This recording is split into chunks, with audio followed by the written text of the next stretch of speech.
What is up, everybody, and welcome to week 3 of Blue Otter League Platinum Edition. I am Chung Somo, and I'm joined by Pelly once again. Pelly, how are we doing tonight? Not doing too bad. Excited to see some more Plat gameplay tonight between our two teams. We are showcasing Mint Hazard versus Era Ethos. Both of these teams are 1-1 in the series score and 2-2 overall in the game score. So in both of their series, pretty even overall.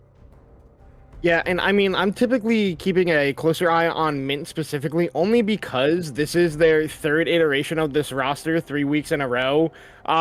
Sadly, last week, their top laner Caution had to get taken out back and shot with a 12 gauge Oh no. in game. I forget exactly what happened, but there was some weird thing that happened. It got resolved in a ticket on the side. It wasn't a cause for a, ban from the league or anything like that. I think it was just an oversight on BOL admins.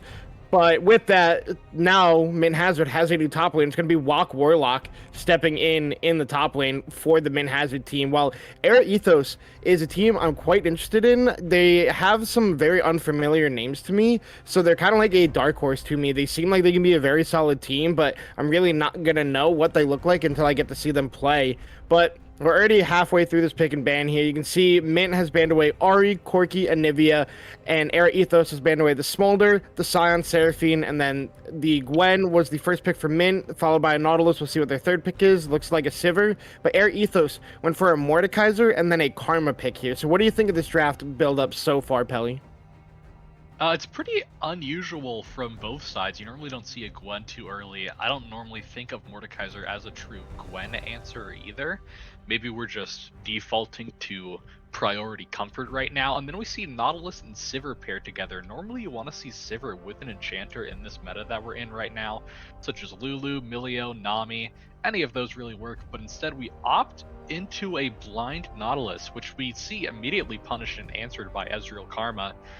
This is probably one of the most toxic bot lane duos. I think the only thing that would outpoke that bot lane duo is Caitlyn Bard, but I mean, the blind Nautilus is really confusing, and we already see it's going to be punished. Yeah, and I think the reason that it is a blind Nautilus for the side of Min is because they have Notorious TLP playing in the support role. I'm not familiar how too comfortable he is in that. I know him more as a jungle and top laner than a support player, so maybe they're just going for engage option. Nautilus is the easiest one in the game, but Nautilus is one of those supports where if your team is ahead, he looks like a great champion. And if he's behind, you're dropping like 12 plus kills a game, and he looks absolutely abysmal. So, like you said, very easily punished by the side of Era Ethos. And as far as they picked the Nautilus after the Karma was already picked, I just think you have to go either like a Braum or like more scalar style of support, whether it's a ranged enchanter or just like a safe laner as in a Bard or like even an Alistair at some point. But going for the Nautilus, you indicate that you want to play all in, and then they're able to just pick Ezreal and have a double range lane, making it impossible for your Nautilus to play, like you mentioned. Alright, so R4, we are picking up the Viego. Viego hasn't been in the meta as of recently, but he's always still a solid jungle pick.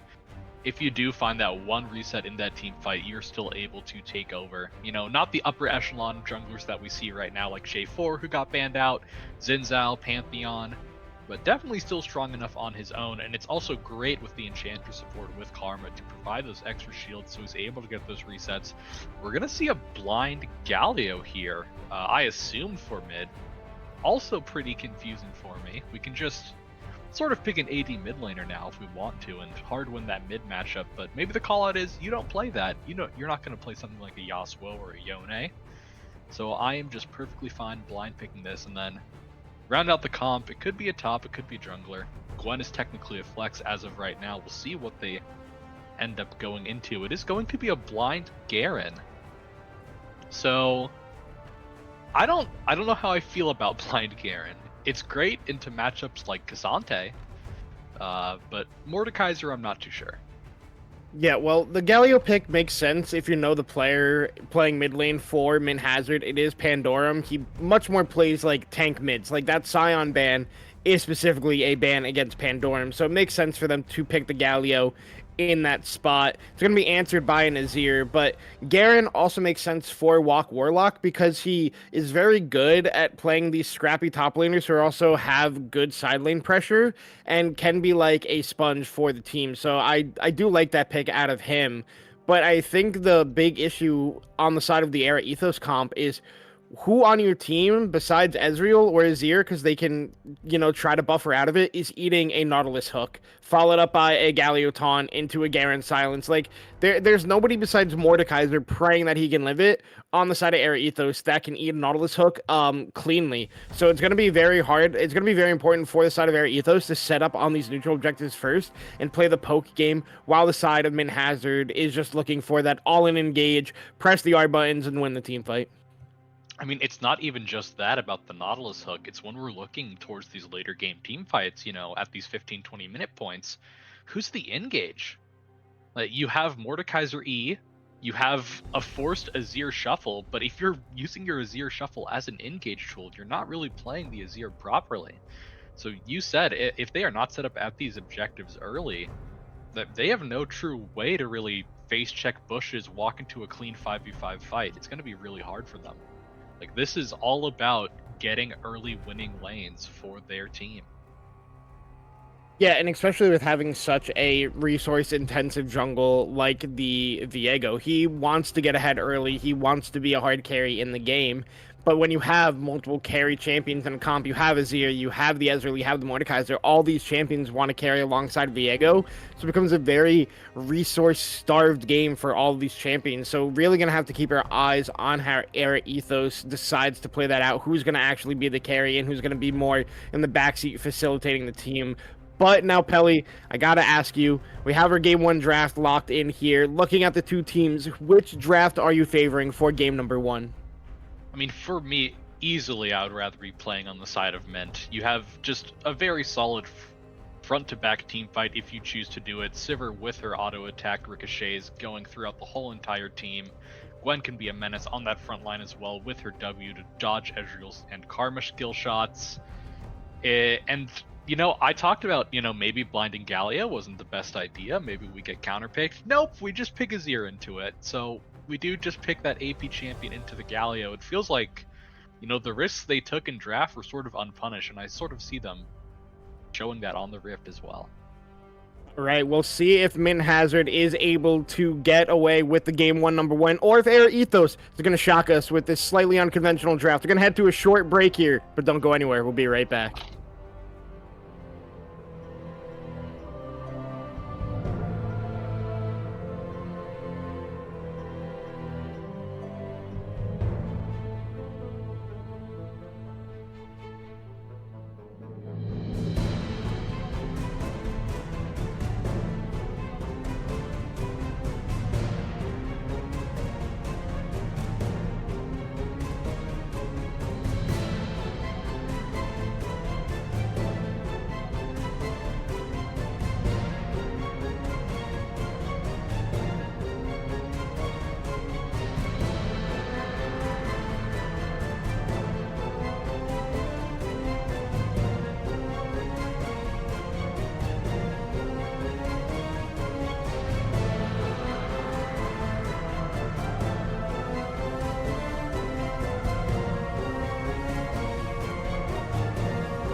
And we are in for game number one between Mint Hazard and Era Ethos. Mint is going to be on the blue side, Era Ethos going to be on the red side. And looking over Keystone Summoner spells, I think everything is looking pretty standard to me. I don't know if anything is sticking out to you, Pelly.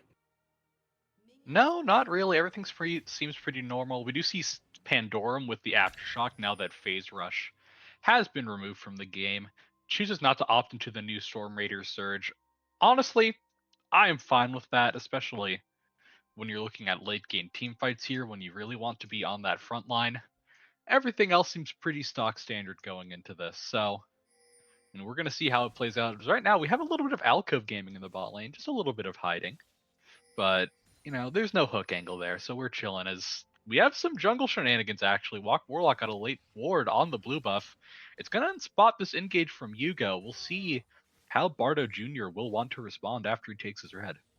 Yeah, I think Bardo Jr. is going to just end up going onto the enemy blue side and just have a vertical jungle this game for the early part. But another interesting thing that has stuck out to me is that in the mid lane, Pandorum has gone for the Doran's Helm, the new tank item, starting item in the game. So definitely interesting. It gives you, I believe it's like 10 of each resistance and 40 HP or something like that, 140 HP.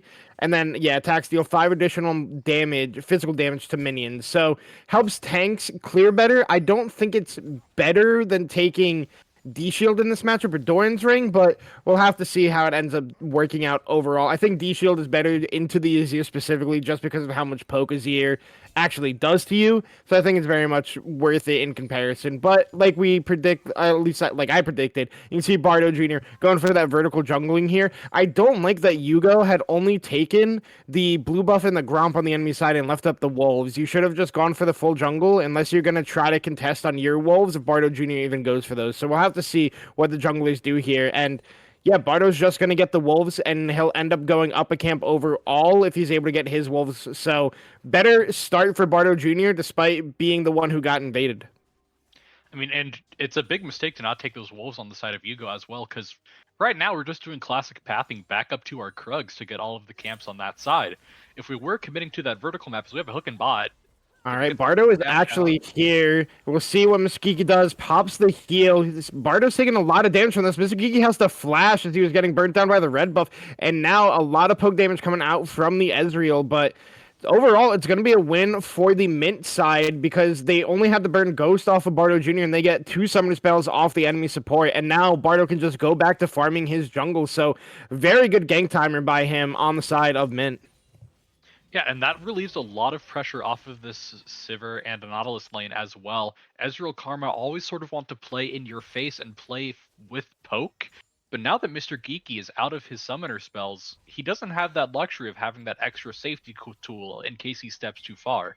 So now they have to be a lot more cautious in lane. We already see being forced to reset because of their health bars. Tortuga will get a shove out on a bounce. But now that poke that you're looking for is going to be slowed down. And as we see Bardo Jr. just back on his side jungle, getting his Raptors, very happy that a split mat happened. Didn't really affect him at all. Yeah, and he's still going to be able to get his first Scuttle Crab because his bot lane has shove. Before they reset, they're going to help him take that. And Pandorum had a slight shove in mid lane as well. And now you can see Yugo is just kind of homeless because he... Oh, wait, we're going to see if there's going to be a play in bot lane. He might be able to cancel the recall. Notorious TLP is going to get stopped. Bardo Jr. fully channels, and now Tortuga could be in a whole lot of trouble. The stun is going to come out from Yugo, doing a lot of damage into Notorious TLP. He's going to get put on the leash. He's going to flash over the wall, and now it's Tortuga and Notorious TLP against the world because Pandorum has been zoned away. But now another stun onto Tortuga. He's not going to be able to snow shield that one, and now he's doing a lot of damage onto Yugo. Tortuga is able to kite this one out, and it's just going to be safe for the Mint 80 carry. Notorious TLP has to use both summoners, but nobody falls down just yet in this game. And that's a big time sink for Tortuga to walk up to that scuttle and help. And after having to stop his own back to try and save TLP off of the reset from Viego. So he's going to be put a little bit behind. We're going to see the Sheen first item. Going to go into that Essence Reaver.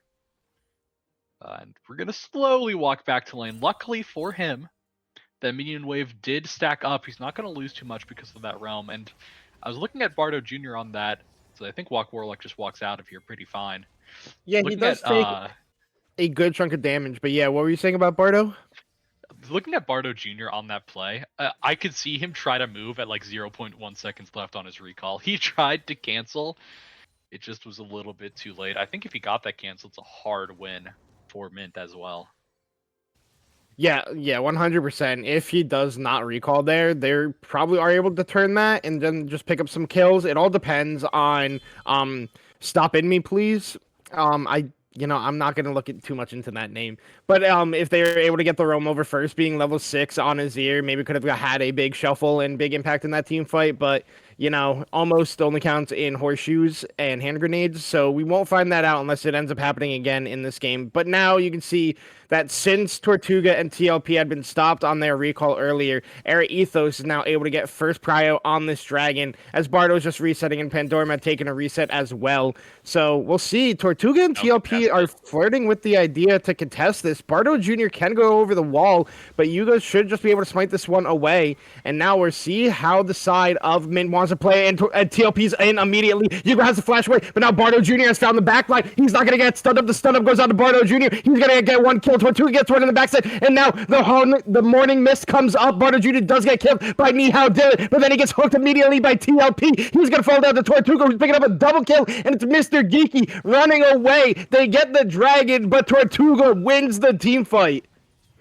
I was not a. Oh, okay. Walk Warlock flashes at the top lane. Hold on, he's in the death realm. He's taking so much damage just from the passive from Whimsical Rat, and the obliterate ends his life. I was not a big fan of that contest starting off by Tortuga and TLP. It just looked like they were just trying to 2v4 for a little bit of fun, see if they can steal the Drake. But Bardo Jr. is quick on the return from base, and more importantly, Pandorum did have that ult up to fly in after the Drake goes down, and we see when they don't have positioning, this front line of that Galio and that Nautilus is just able to take so much space for the side of Mint Hazard, bullied everyone back, and it ultimately won them the team fight. Luckily enough for Era Ethos, they do find a solo kill in the top lane with Whimsical Rat. That's going to be 2 stacks on the Darksteel now. He's going to hope that he's going to be able to carry this game and continue stomping that Garen in the side lane. Yeah, and I mean, a big thing about that dragon fight is that Tortuga in that team fight was only on a Sheen, and now he recalls, he gets the call fields, he gets basic boots, so he's going to have bigger damage output than Nihao Dylan on this Ezreal at this point in the game just because of item discrepancy. So our Pandorum is going to get a taunt on the Azir in the mid lane. He's just going to slide away, but now Warlock could be in trouble again. He's going to get pulled back, and now he's going to try to kite this one out, but TLP is showing up in the top lane. Bardo Jr. is on the way, and so is Pandorum. TLP is going to hit the stun on Yuga. Yuga taking a lot of damage. He gets the Heartbreaker, but it doesn't matter because Demacia Justice comes down and he's dead. And now Bardo Jr. is on to Whimsical Rat. Whimsical Rat's going to have the flash away for this one. He gets a nice E, but it doesn't matter because Pandorum gets the flash taunt, and down goes the Rat. It's a great movement by TLP. It was already rotating up for the start of the grubs. He knows Tortuga is perfectly safe with ricocheting the wave to get the shove, and then finds a great timing on the top lane after they see Yugo trying to pressure his Garen. And it's just a really easy turn for the side. And now we see Mr. Geeky getting a little bit of deep wards, just in case, but they are going to give up 3 grubs because of that play in the top side. Now, going to be a little bit scary on that Garen on that side lane later stages of the games with those 3 grubs stacked up. Yeah, I mean, Garen currently is still losing the isolated 1v1 to Whimsical Rat, so we'll have to see if that does trade, but if he does get a chance to ever hit these turrets, now with 3 grubs, he can put out a lot of damage. So we'll have to see how that goes, as Tortuga's going to spell shield the Mantra Inner Flame, and then just look to dodge away from Nihao Dylan on this, and maybe bait them in a little bit, because we can see TLP is going. Tortuga does have the fancy feet. He does flash away there, and then down comes the dredge line. They got it to Nihao Dylan. Baron's going to be popped by Tortuga, and then down goes Nihao Dylan. Tortuga on a killing spree, and now there goes the depth charge. Mr. Geeky going to flash away for this one, taking a lot of damage. Depth charge should be off cooldown in a second. He's able to hit it. Tortuga taking a lot of damage. He got the 1 HP, and it doesn't matter because Mr. Geeky is able to get the shutdown, and now TLP is going to get the kill on Geeky, but Geeky's going to heal, and he's going to get away, and that is a lot of gold in the Karma's pocket. Yeah, we do get the shutdown on Tortuga, but it does go into the Karma, so it's a little bit of wasted gold, but Tortuga does a great job baiting there, walking up towards the wave, acting like, oh, I'm so alone and helpless, I'm a little ADC.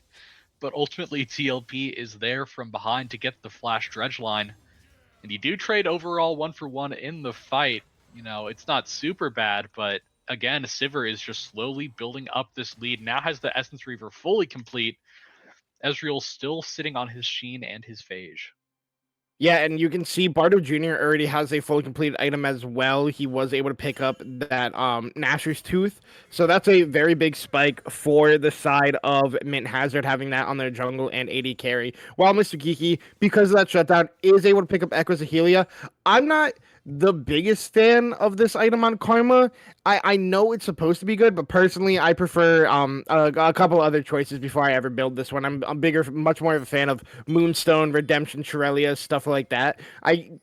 I understand the Helia play. I just personally am not the biggest fan of it myself. As now we get Pandorum is being looked at in the mid lane here, but we'll see what happens now. You have the Mountain Dragon spawning in 10 seconds. You have a first item spike on your jungle and AD carry for the side of Mint, so they should look to be hard contesting this. We can see Bardo is hiding out in bot lane as a nice hook out of TLP, getting some damage onto Mr. Geeky, but he's going to get tethered up here. He's going to get rooted. Tortuga takes a good chunk of damage from Nihao Dylan, and now Bardo Jr. just sitting here, baiting his time as the mid and jungle from Era Ethos is coming bot lane. Tortuga is trying to kind of bait them in, but doesn't want to get caught. So we'll see what happens. Pandorum now makes it down to bot lane as Dragon has spawned. We'll see how these teams line up for this one. Tortuga trying to push out this bot wave as quick as possible. Bardo Jr. now wrapping around. He's going to get a scene on that blast plant vision. And now it's going to be TLP looking to go in, make a thing happen. But now Tortuga is overextended. He's going to get pushed on Lisa. He's going to pop Op the Hunt. And now the dredge line lands onto the but it's a 4-man Shurima shuffle, but it doesn't matter because there's no damage on the side of Era Ethos. Bardo Jr. is just taking up everything. He's going to get put in the root. Yugo's going to get the stun on him. He doesn't have a Heartbreaker, and he's going to fall down. Pandorum now uses the ultimate to get in there. Stop in, being please. He's able to get the kill onto Bardo Jr., and now Ezreal is looking to take over this fight. Look for the poke. Oh, a nice arcane shift, and then a dredge line is going to follow that up, and Tortuga's going to be able to pick up that kill. Tortuga's at 1 HP. He's trying to auto this one out. He's able to get 1-for-1 onto Stop in Me, please, and now it's the supportal combat. Dredge line is landed out of Notorious TLP. Mr. Geeky gets the Mantra W in, gets a big chunk of health. Now at the end of the day, it is 3 for 3. Nobody is going to get this dragon just quite yet. It is an absolute bloodbath in the bot lane, and the reason it worked so well is Stop in Me, please, with the shuffle on the Azir. 4 people immediately shoved under tower, blew the flash immediately as well. And it just provided so much early damage. We saw Mint Hazard be put on the back foot because of that fight, but in the extended trade, we saw those Sivir ricochets with that first item Essence Reaver already up, just providing value as time went on, and it was ultimately able to trade 3 for 3. And now we're probably just going to do this play again. We're all going to go around the Drake again. We're all going to try to take it.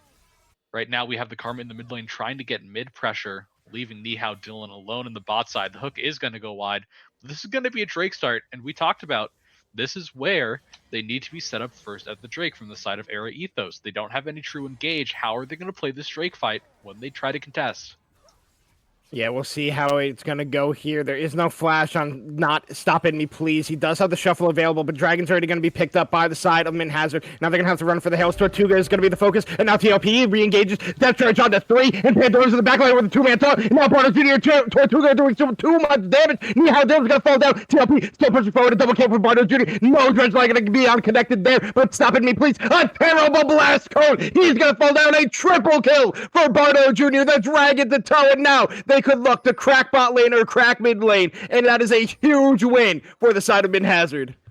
I literally just said it. How do we contest the objectives when we are not first on the play? The answer is we give up the Drake and then die going for a pick after the fight. They think they caught out Tortuga, but the spell shield blocks the Viego W, and TLP gets a great turnaround with a 3-man ultimate. TLP with another nice hook there. Mr. Geeky's taking so much damage from Tortuga, but they're going to be able to kite this one out. Bardo Jr. is going to be on a ward. We'll see if Nihao Dylan wants to stop this. He's going to pop the Morning Mist. He's going to be okay. But now they're just being completely zoned from this wave. A TP is now coming out from Whimsical Rat into the bot lane just to save this turret, which means now Lock Warlock gets to push in the top lane. And now, wait, stop in me, please. He's looking for Bardo Jr. Bardo Jr. is going to be caught here. He's taking some damage here from Stop in me, please. please. He gets the shuffle in, but he doesn't have the ultimate. He's just looking for the damage. Bardo Jr. is going incredibly low, but a nice taunt out of Pandorum and then a Justice Punch to disengage. But now Yugo is looking for Pandorum. He's going to hit the Blade of the Ruined King, but at the end of the day, Bardo Jr. escapes at the cost of a TP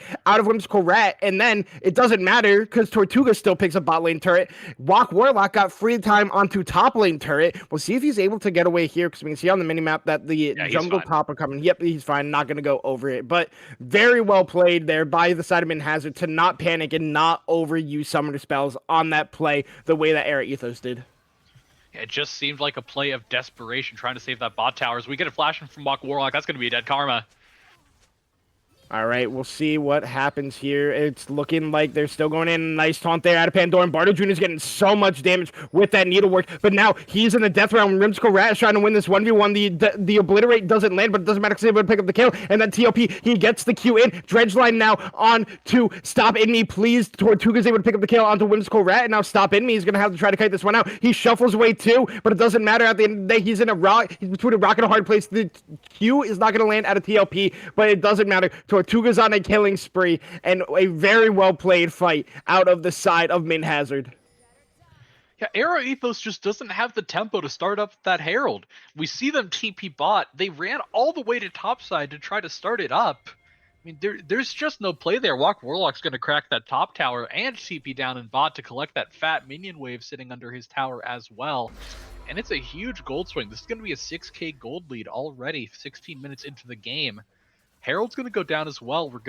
I imagine we're going to use that on the mid-tier one to just completely open up the map. And now the game is just slipping from your hands. Whimsical Rat is really the only shining light on the side of Era Ethos, but he's still down against Walk Warlock. Yeah, and I mean, just to state the obvious, but Notorious TLP has been turbo smurfing it so far this game. He is 0-0-14 out of 15 kills for his entire team. He has been everywhere on this map, enabling all these plays around, Tortuga and the bot lane in these dragon fights, even getting that rotation in the top lane onto Whimsical Rat, getting up there for the Herald fight. He has just been everywhere where he needed to be at the right time and just making impactful plays all around. So he's playing extremely well so far in this game on, from both of us, a slightly questionable Nautilus pick, but he's making it work and he's showing that it has prowess on this champion. But it's also not like he's doing it alone. The rest of Min Hazard is confident with the plays he's making, confident with the calls he's making, and are willing to follow it up. So yes, TLP is the reason why they are this far ahead, but the rest of the team is backing him up and trusting in him. And that's got to be a big confidence boost for this team when all those plays have been working out so far. Now we are 50 seconds until the Drake spawns, and we just had Viego reset. So again, this early setup that they need to find, Mr. Geeky's fine. The early setup that they need to find on these Drakes to get the prio in mid or in bot and set up with their poke just isn't happening. I do not want to see them contest this Drake again. I know it will happen because we're in plat leagues and objectives are impossible to give up, but I think it's just such a bad idea. Tortuga could be in trouble here. He pops the on the hunt, and I was going to have to try to run away from Yugo. He is able to get the spell shield onto the Blade of the Rune King, and now he's looking to go back in, looking for this poke damage, and it's working out effectively, and because of that, the Herald does end up breaking mid lane because they tried to focus down Tortuga, and now the side of Mint gets to push even further forward before this dragon spawns in 2 seconds. Bardo should just go over the wall here, start that dragon on spawn, and we're going to see him do that right there on the minimap. It looks like they are giving it, which is good. They just do not have the firepower right now to fight on that Drake. You're only giving up the second one. It's not too big of a deal. What I would have liked to see here, instead of just sitting around farming, is try to position your players up into topside to punish Walk Warlock on that split push. Try to get yourself a little bit of gold in your pocket for losing that Drake, but nothing is able to be done on the map, and I mean, it's just a full forfeit of the Drake. Yeah, and I mean, it's the smart play to do on the side of Era Ethos. You do need to farm up on as much gold as possible. And like I was saying in the draft, it's like, which one of these champions is going to be your carry? Because right now it's not really working out for anybody besides Whimsical Rat. He is the one who's closest on gold. It's going to actually have to flash away from Walk Warlock here after getting ignited. Now Mr. Geeky could be taking some damage. He's going to flash and heal immediately. TLP popped both as well, but I feel like if I'm on the side of Era Ethos, you have to sack one side lane, like be like, hey, absorb as much pressure as possible, we're playing for another one. And I feel like it should be this Mordekaiser because, in theory, if he gets far enough ahead, he should be able to just get Tortuga into a death realm when he doesn't have that spell shield up and absolutely obliterate him. Same with, in theory, he should be able to do it with a Gwen, but it depends on how far the Gwen is. But I feel like it's really your only option to try to get this Mordekaiser ahead on the side of Air Ethos. Otherwise, it's just going to be struggle bus for the rest of this game until Mint decides to end it. So, I mean, overall, the earliest game was going okay for Air Ethos, but I felt like in the mid portion of the game, I felt like it kind of falling apart for them, only because of the way they drafted and the way TLP has been playing on this Nautilus caused a lot of chaos for them in a draft that should do relatively good against the Nautilus. Yeah, and we find ourselves 7k down as Walk Warlock is going to get pulled back here, but he has enough speed with the Garen Q to just walk out. If you do find yourselves in these sort of deficits that Era Ethos sees themselves in right now, what you do need to do is just stack up that side lane, like we said, sack or wave, try and get gold into someone, and I do think Whimsical Rat as well is that best target. As we see, Walk Warlock is sort of backing in the middle of nowhere.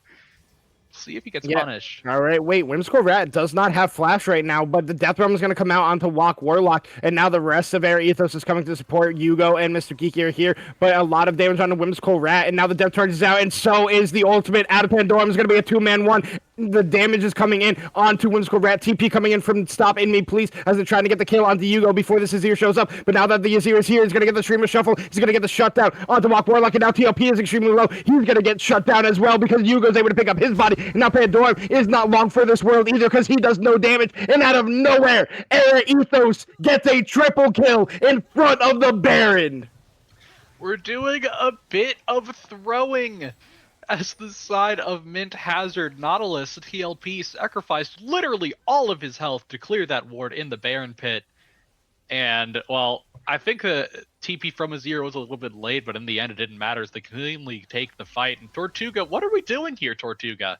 I mean, Tortuga looking for the 1v4, but now Stop In Me, please, is immediately on him. Tortuga, you don't win those. That's 3 more gold, 2 big shutdowns to Stop In Me, please, on this Azir. And now he has the potential to take over this game. We'll see how much Air Ethos is actually able to get with this Baron buff. They still haven't taken a single turret in this game, but these waves have been pushed pretty deep into their side, thanks to both Bardo and Tori on that split push. They're going to have to clear out these waves and look to group up somewhere and start breaking some of these structures, get even more gold into their back pocket. Oh, roll tilt. I can't speak. We're tilt queuing on Nautilus. We're starting to throw the game. I need to hit every hook I can. I just can't see why Tortuga went back into that play.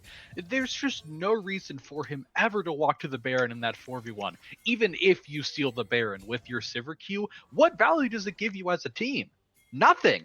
Now they're going to be... Wait, hold on. There might be a play forming up mid here. You can see Walk Warlock gave away top lane, but the side of Era Ethos is playing this mid wave so extremely well because there's nobody responding to Whimsical Rat. But now, because of that, they're able to just set up their Azir turret, get another clear in as now more resets are coming out from the side. Okay, we're going to waste some more time on Baron. I'm not a fan of this recall play out of anybody. I feel like you could try to keep pressuring more, but it looks like they want to get reset, spend gold that they got from taking 2 turrets before this dragon spawns, because it looks like they do want to fight for it in 20 seconds. If 20 seconds till this Drake is spawned, Walk Warlock is still in the top lane with the split push, but does have the TP down late if he needs it. Tortuga right now is sitting alone in mid, just trying to get Prio by himself. Everyone else is playing in the river. Tortuga may be in an awkward spot here if they choose to go in, as we start seeing pressure come from the river in Pandorum. Yeah, all right, they're going to get the pullback on the TLP. He's going to have to flash away, and then Demasi's Justice is used by Pandorum, but TLP is still getting slowed up because that Rylai's is in there for Whimsical Rat. He's going to get pulled back once again. Now TLP is going to have to use the ultimate. It does hit 4 men, and they're trying to get the damage, but it doesn't matter because already down goes your support, Nautilus, but Bardo Jr. is able to get the kill onto the Azir. Azir doesn't even go into the zonies, but now Whimsical Rat, he has somebody in the death realm. He's trying to win that 1v1 against Pandorum right now, but he's going to have to cut it out because nobody is there to back him up once he is down. And now in the meantime, Garen is split pushing in the top lane. Stop In Me, please. We know he has stopwatch in the inventory. He has the arm guard, and he didn't pop it when the damage came out from Bardo Jr. If that Azir was alive, it looks like a completely different team fight for the side of Air Ethos. So we do get this Drake on the side of Era Ethos, but overall it is a negative gold play. You trade 1-for-1 in the fight, but Warlock doing an absolute number on the tower in the top lane. He's just going to be able to escape as well with his speed. So sure, you lose the Drake as the side of Mint, but overall you get the gold swing. You open up the map more with the tier 2 dropping in top lane, and now only one plate left in that tier 3 in top. You're very happy with that play if you are the side of Mint. Yeah, for sure. It's like, okay, we would have been on Dragon Soul Point if we got that. If we lose it, it is only second Dragon for the side of Era Ethos.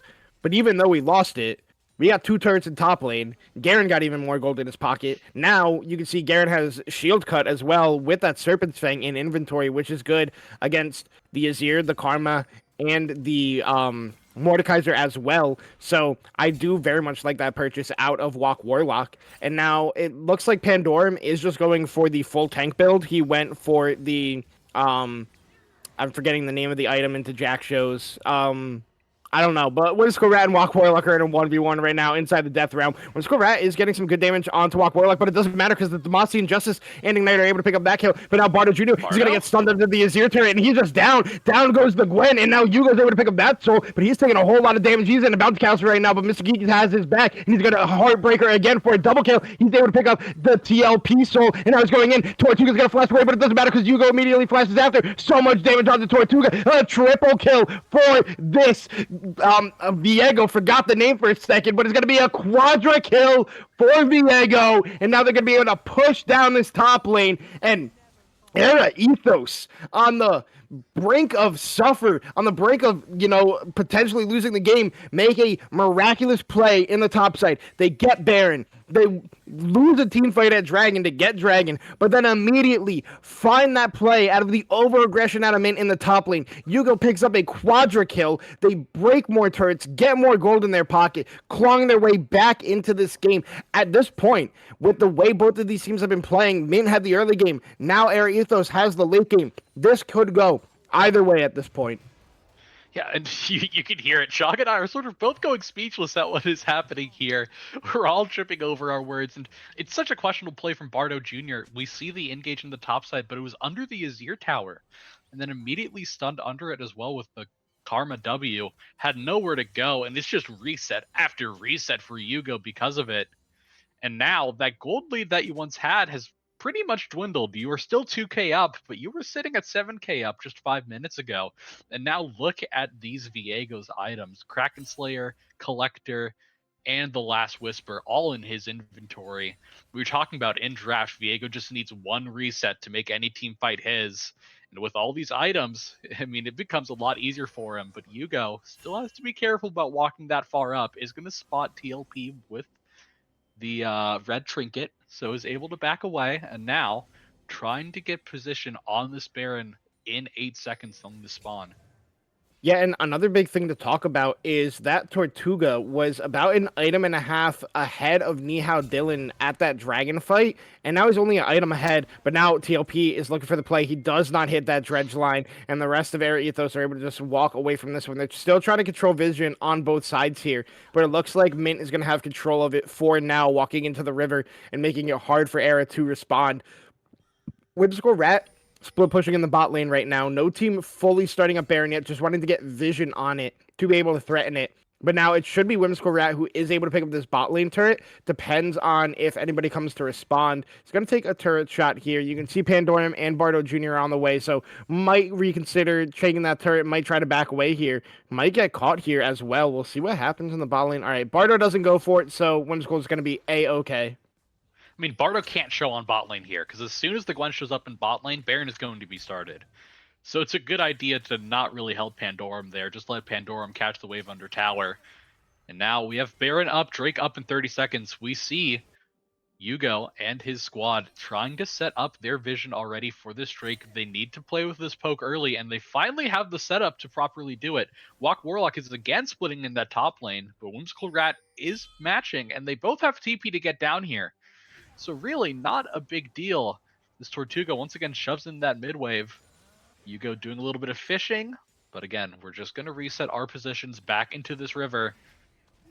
He's going to get caught. All right, but there's no follow-up on the side of Mint Hazard right now.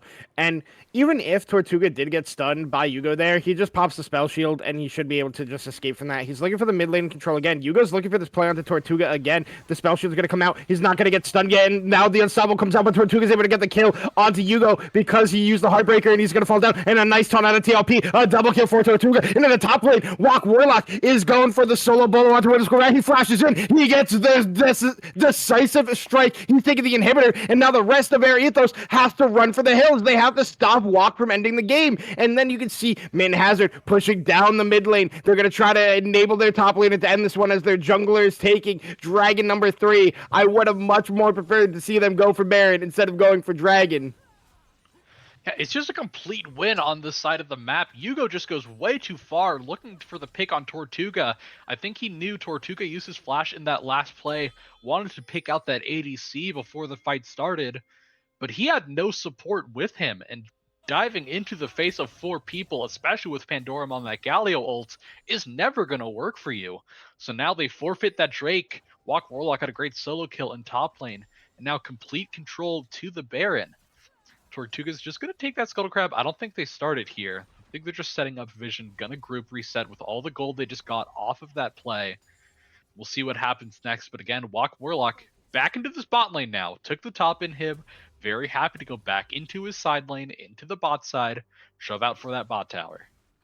Yeah, and I do like this play of them resetting before just immediately starting the Baron because Area Ethos would be off those spawn timers, have spent any gold that they did have after, dying or getting their resets off, and then they'd be able to come into the fight probably as strong as Min was at that time. But now you can see inventories. Walk Warlock got a Dead Man's Plate. Bardo Jr. on the full Zonias. You have Guardian Angel now picked up for Tortuga as well. So it's going to be even harder to kill the Sivir than it was before in the previous team fight. There is a blue ward in the pit, but it's immediately going to be cleared out, and this Baron should be just started off the rip here by the side of Mint, but they want to play it safe. They want to play it smart. They're not going to start this up immediately because they know Walk Warlock wins the isolated 1v1 against Whimsical Rat, but TLP, he gets a nice hook, and then immediately gets popped as Yugo. Another double kill on to stop in me, please. Tortuga running forward, used flash to play aggressively. He's looking for more. He wants the blood. He wants the win. He wants the 1v1. A lot of damage on the Nihao Dylan. Nihao Dylan's going to be able to get away from that one, but the 1v1 that we thought was winning for Mint is a lost Whimsical Rat. Wins the 1v1 against Walk Warlock in the side lane,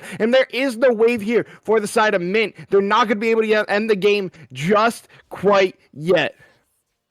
They're going to take down some inhibs, but again, we see the same problem from the side of Era Ethos. When you do not have setup on that objective, who is going to walk into this Nautilus? The answer right now is the Viego, and the Viego just gets CC chained before he can do anything.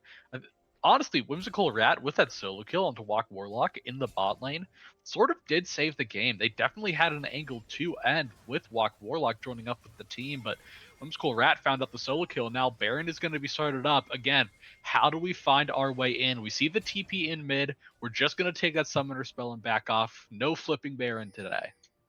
I mean, if I'm Era Ethos, I am immediately turning on this Baron, like, right now, because you know that the side of Mint has to reset, but they're just going to take their jungle camps and clear waves. I think you have to rip this Baron as Era Ethos, because if Mint gets it, you have no real wave clear on your team. You have, like, decent wave clear, but no, like, super hard wave clear. Like, Mordekaiser has to get his passive up and has to tick for a long time to be able to have some good wave clear. Azir has to have free time to auto these minions to have very good wave clear into Baron. So it's like, if you let Baron go over, it's going to be so hard for you to defend your base as the side of Era Ethos. I would have loved to see them just rip the Baron the second that Mint got off of it. But now it looks like Mint is just going to reset up around this Baron pit, look to try to control this once again, and potentially end the game that way. And Yugo's just in base, just now running out. It's going to be the Baron start. And they're going to shred this super fast with the combination of Sivir and Gwen. I don't even think Yugo gets here in time. There's no chance for a contest. All you're going to have to do is Ezreal ult and pray. But this Baron is 100% gone. And now with 2 inhibs down in top and mid, if we choose to, we can just overload bot lane as Mint Hazard. Just send 5 men bot, secure that last tower in bot, secure that inhib, and then we get 2 super minions on every wave pushing into the enemy base. Just feels like a matter of time until they find out the end of the game. Walk Warlock once again going into that silent on top, Baroning up the top side. Gonna try to get mid and top to crash at the same time to get themselves a better siege. Yeah, and I mean, this is why I said on the side of Air Ethos, you have to get this Baron, because now it's going to be so hard for you to do anything in this game to be able to stall it for as long as possible, because in theory, these waves are going to be crashing constantly. They're looking for the play onto Windows Corral right now. He's already silenced. He's taunted again. Walk Warlock's able to get that kill with the Demacian Justice, and now this might just be the beginning of the end for Air Ethos. The wave is here for the side of Mint. They got a lot of damage on the turret, and nice stream of shuffle onto Tortuga. He's going to be able to kite this one out. He's into the GR already, but now Bardo gets some good damage onto the backline. Stop In Me Please is going to go into his zone. He's another nice hook out of TLP onto Stop In Me Please. Yugo's already in the bounce account, so once again, he's going to fall down to Bardo Jr., and that's going to be the game. They were able to get only Tortuga's GA for the cost of their Nexus. And we saw a lot of throwing in that mid-game, but Mint Hazard able to recollect themselves, able to turn around the game into their favor again, gonna take the game number 1. And for a second there, there's a little bit of hope for the side of Era Ethos. We found some really good shutdowns. We found the kills. The comp maybe started to seem like it was working, but I mean, just no front line for them to ever answer that Nautilus really cost them in the end. Yeah, and like you said, Air Ethos had moments in this game to come back into this one. It felt like it was got way out of hand in the beginning, but they were able to come back in the later portions of the game, and then it was just like a few mistakes at the end most point in this game that ended up costing them this one. Me personally, when I predicted this series, I thought it would be a 2-1 victory for Mint Hazard. So I think these two teams are very evenly matched, and I can't wait to get into game 2 between these two teams and see what actually happens. So with that, we're gonna head to a quick break here as we wait for teams to get ready for game number 2 draft. Don't go anywhere. We'll be back.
And we are back for game number 2 between Era Ethos and Mint Hazard. Teams are going to be swapping sides, so Era Ethos going to be on the blue side, Mint Hazard going to be on the red side. And after that close game 1, Pelly, what do you want to see changed up for either of these teams going into this game 2 draft?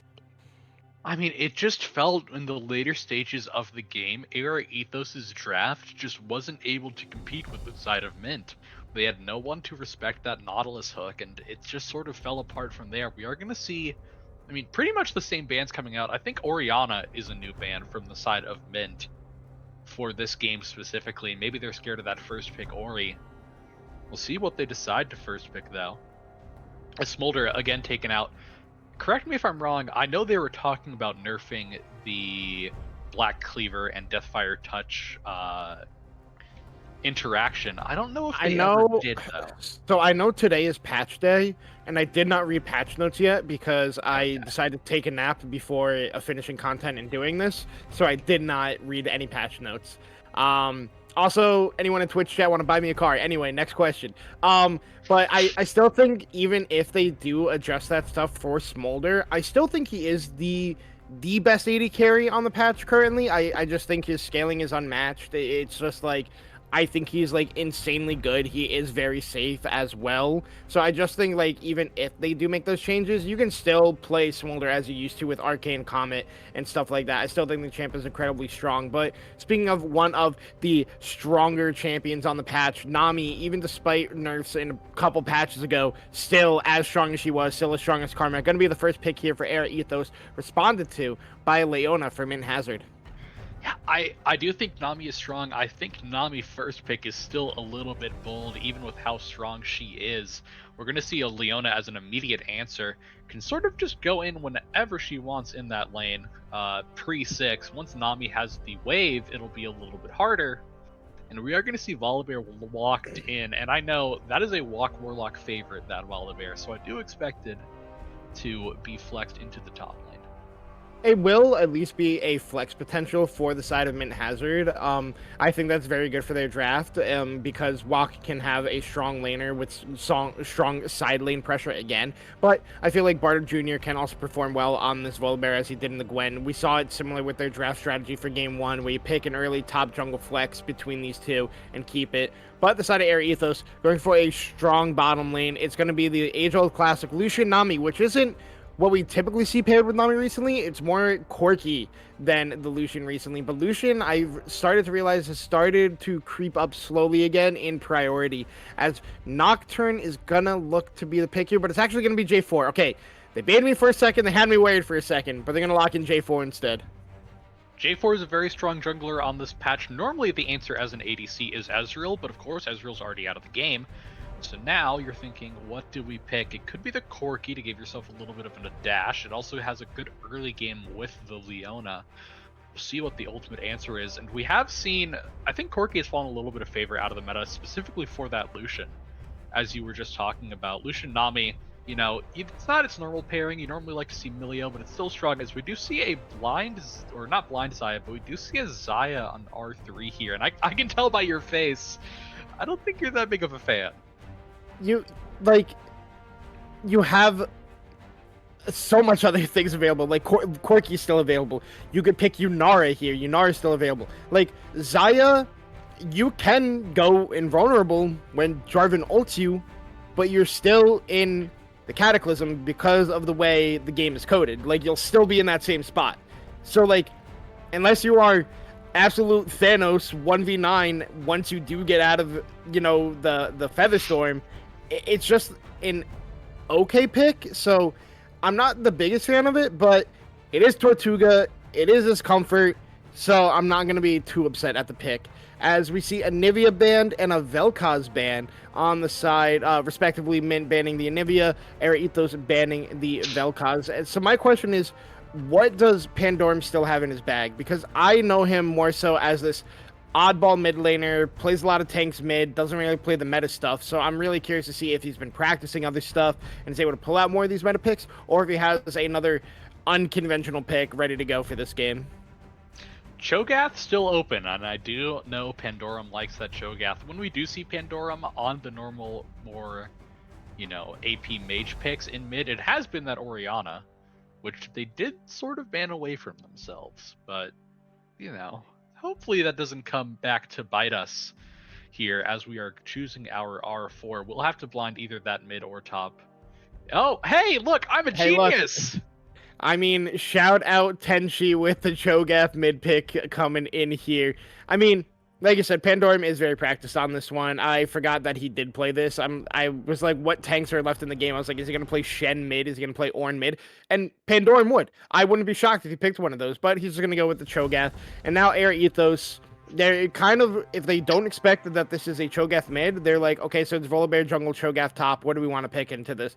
But it looks like they're just going to pick the Aurora here, and that can work very well with the composition that they already have drafted. Is a good dive partner with Jarvan and Lucian, can be played with like Nami empowering her, and we're just going to go with an Aatrox pick here. So once again, Air Ethos doesn't have the best front line, but it definitely is better than last game. They have two bruisers and Nami who can put out a lot of healing to keep these two guys alive. So I do like this draft a lot better out of Air Ethos comparatively to game number 1. Yeah, they are drafting that hard dive burst comp. But the problem is you're playing into a very tanky other side from Mint with that Cho'Gath Leona and that Volibear healing that can come in later in the game. We're rounding it out R5. I assume it's going to be... Oh, it's going to be Yone.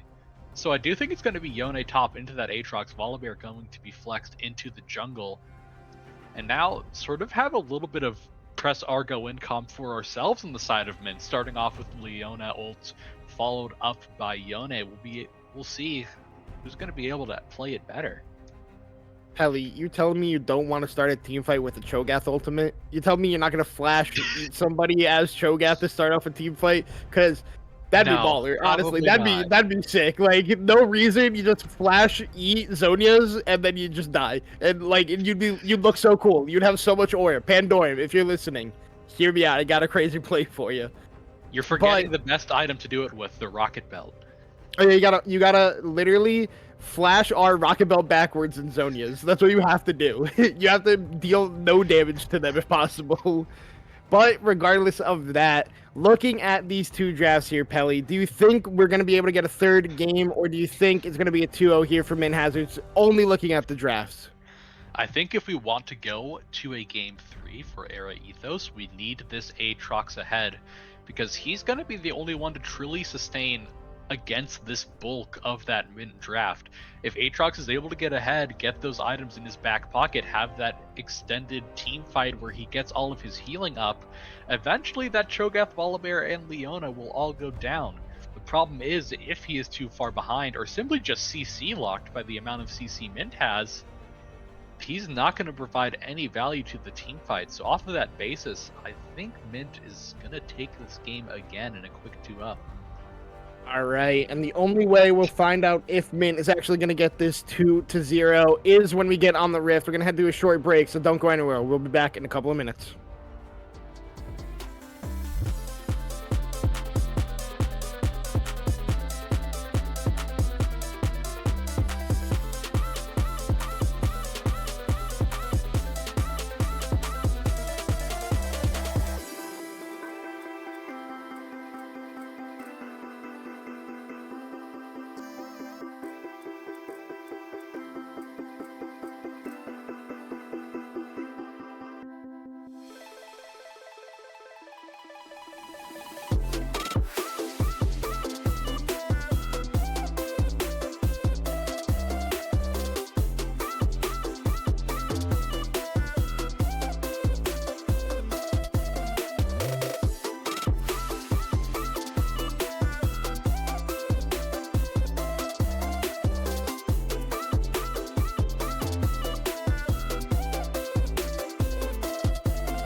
And we are in for game number 2 between Era Ethos and Mint Hazard. Era Ethos going to be on the blue side, Mint Hazard going to be on the red side. And looking at keystones and summoner spells, Pelly, once again, is anything in this game sticking out to you? Is everything look on the up and up?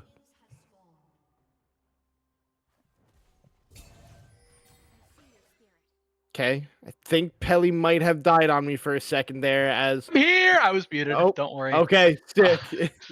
I think the only thing you could say is maybe Bardo Jr. going PTA instead of a Lethal Tempo or a Conqueror on the Volibear, but that's still pretty normal for Volibear standards, so really overall, seems pretty normal.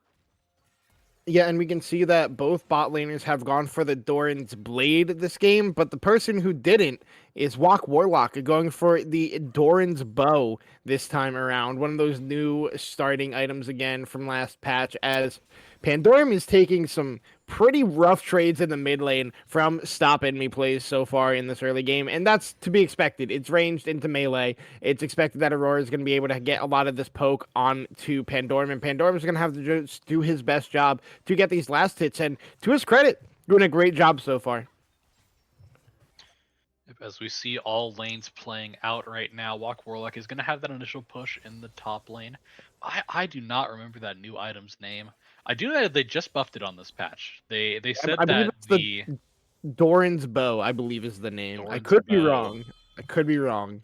I'm fine with that name. We'll call it Doran's Bow. They did just buff it on this patch. They said the lack of health that it gave made it an unappealing item, so they did give it a little bit more damage on this patch day. So we see Walk Warlock picking it up in the top lane.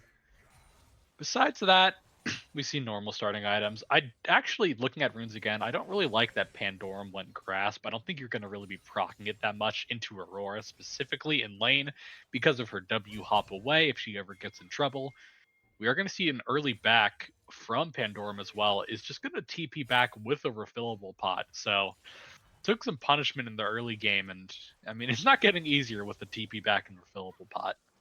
Yeah, I do have to agree. He shouldn't. Oh, wait, hold on. Xenoblade is in the bot lane and Toy CLP, but he's gonna get hit by the Aqua Prison and some good trade damage there from Nihao Dylan and Mr. Geeky. But Mr. Geeky gonna get rooted up here by Tortuga. TLP still looking to push in for this one. That Xenoblade is not gonna hit, and he does have the Shield of Daybreak available to him, but he's taking out so much poke from the double range bot lane. Bardo Jr. Artist is behind looking him. for this play in the bot lane, and Yugo has not realized it yet. Notorious TLP gonna Xenoblade in. He's gonna get the hit onto Nihao Dylan. Nihao Dylan has used both summoning spells. It's gonna be first blood over to Tortuga on the pullback of the feathers.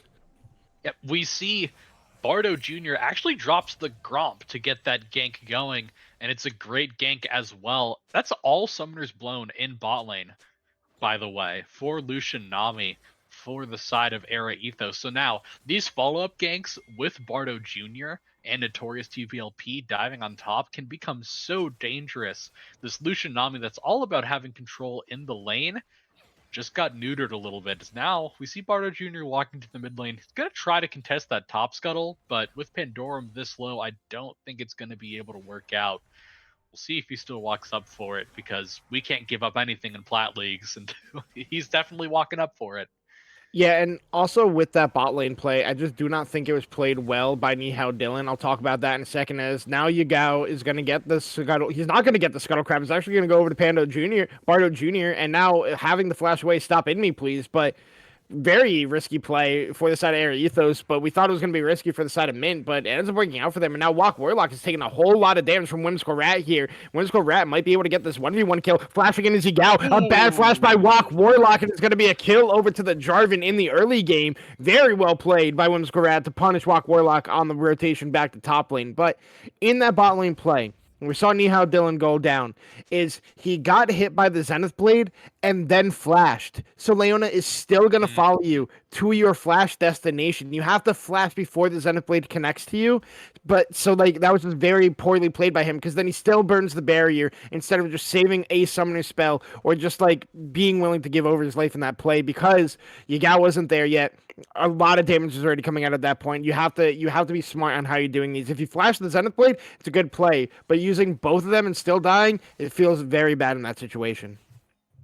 And we see a Sheen in the back pocket of Tortuga. Looks like we are big Essence Reaver fans, as Tortuga built it in the first game. Looks like on the path to build it again, as we are going to see an AP Volibear in the jungle here with that Blasting Wand picked up. I believe it's just going to be the Dusk and Dawn for that first item.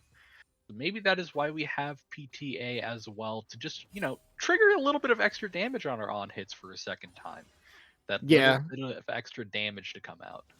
Yeah, 100%. I mean, that is the typical Volibear build. I can't comment too much on jungler builds. It has been a full draft league season of me playing jungle, as now TLP is going to go back in onto Mr. Geeky. Mr. Geeky taking a whole lot of damage here. Tortuga is going to flash forward. He's going to get the ward in the bush. He's going to get the auto attack. And now Bardo Jr. is down here in the bot lane. Nihao Dylan doesn't have flash, but Bardo Jr. does get a flash in. He's going to get the stun. He's going to get CC down, and Bardo Jr. is going to be able to pick up that kill in the bot lane. Very well played once again by the side of Min Hazard. But now Pandorum in the mid lane. He's going to try to get as much of this wave as he can. He's going to fall down for the between worlds, and this flag and drag from Yagao. The kill going to go over. Stop in me, please. I mean, that's expected from the mid lane. Pandorum is going to have a very hard time early game on this melee into a ranged matchup. Did get the feast before he died, though, so really it was worth if we think about it.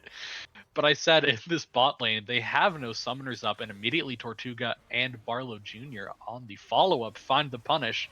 And now, this early game dominance that you want from this Lucian Nami is completely gutted. Your lane is sort of thrown away. It's sort of over now. That you have to capitalize on a big mistake from TLP or Tortuga to try to come back. His ults come out on top. Oh, okay. Walk Warlock is going in on this one. Use the Fate Seal just to get a good trade. But now Yagao is also up here in the top lane. This could be very bad for Walk Warlock if Yugo hangs around. I said Yagao. Oh, my God. But now Walk Warlock's going to go in with the use of that Soul Unbound and the Mortal Steel R3, getting a lot of damage onto Whimsical. But you can see the flag and drag not going to hit with a nice pullback of the Soul Unbound. Is able to live that play is Walk. But Whimsical Rat actually still looking for this one. He's not going to hit the Q3, and they're both extremely low. And now Yugo's here again. Whimsical flashes in for nothing, but they still got the kill. And now Bardo Jr.'s down here in the bot lane. He's going to get the ult in. Nihao Dylan is once again CC locked it down. Tortuga on a killing spree already in this game. Yeah, Whimsical Rat did the six-pack play of flashing and then doing nothing. It sort of broke my brain. But he gets the kill at the end. So who am I to argue with results? And as I said, this bot lane was sort of over. And you thought if I was, speaking in hyperbole, maybe being a little bit dramatic, I wasn't. Barlow Jr. comes down again on the gank. Still no summoners up at that time.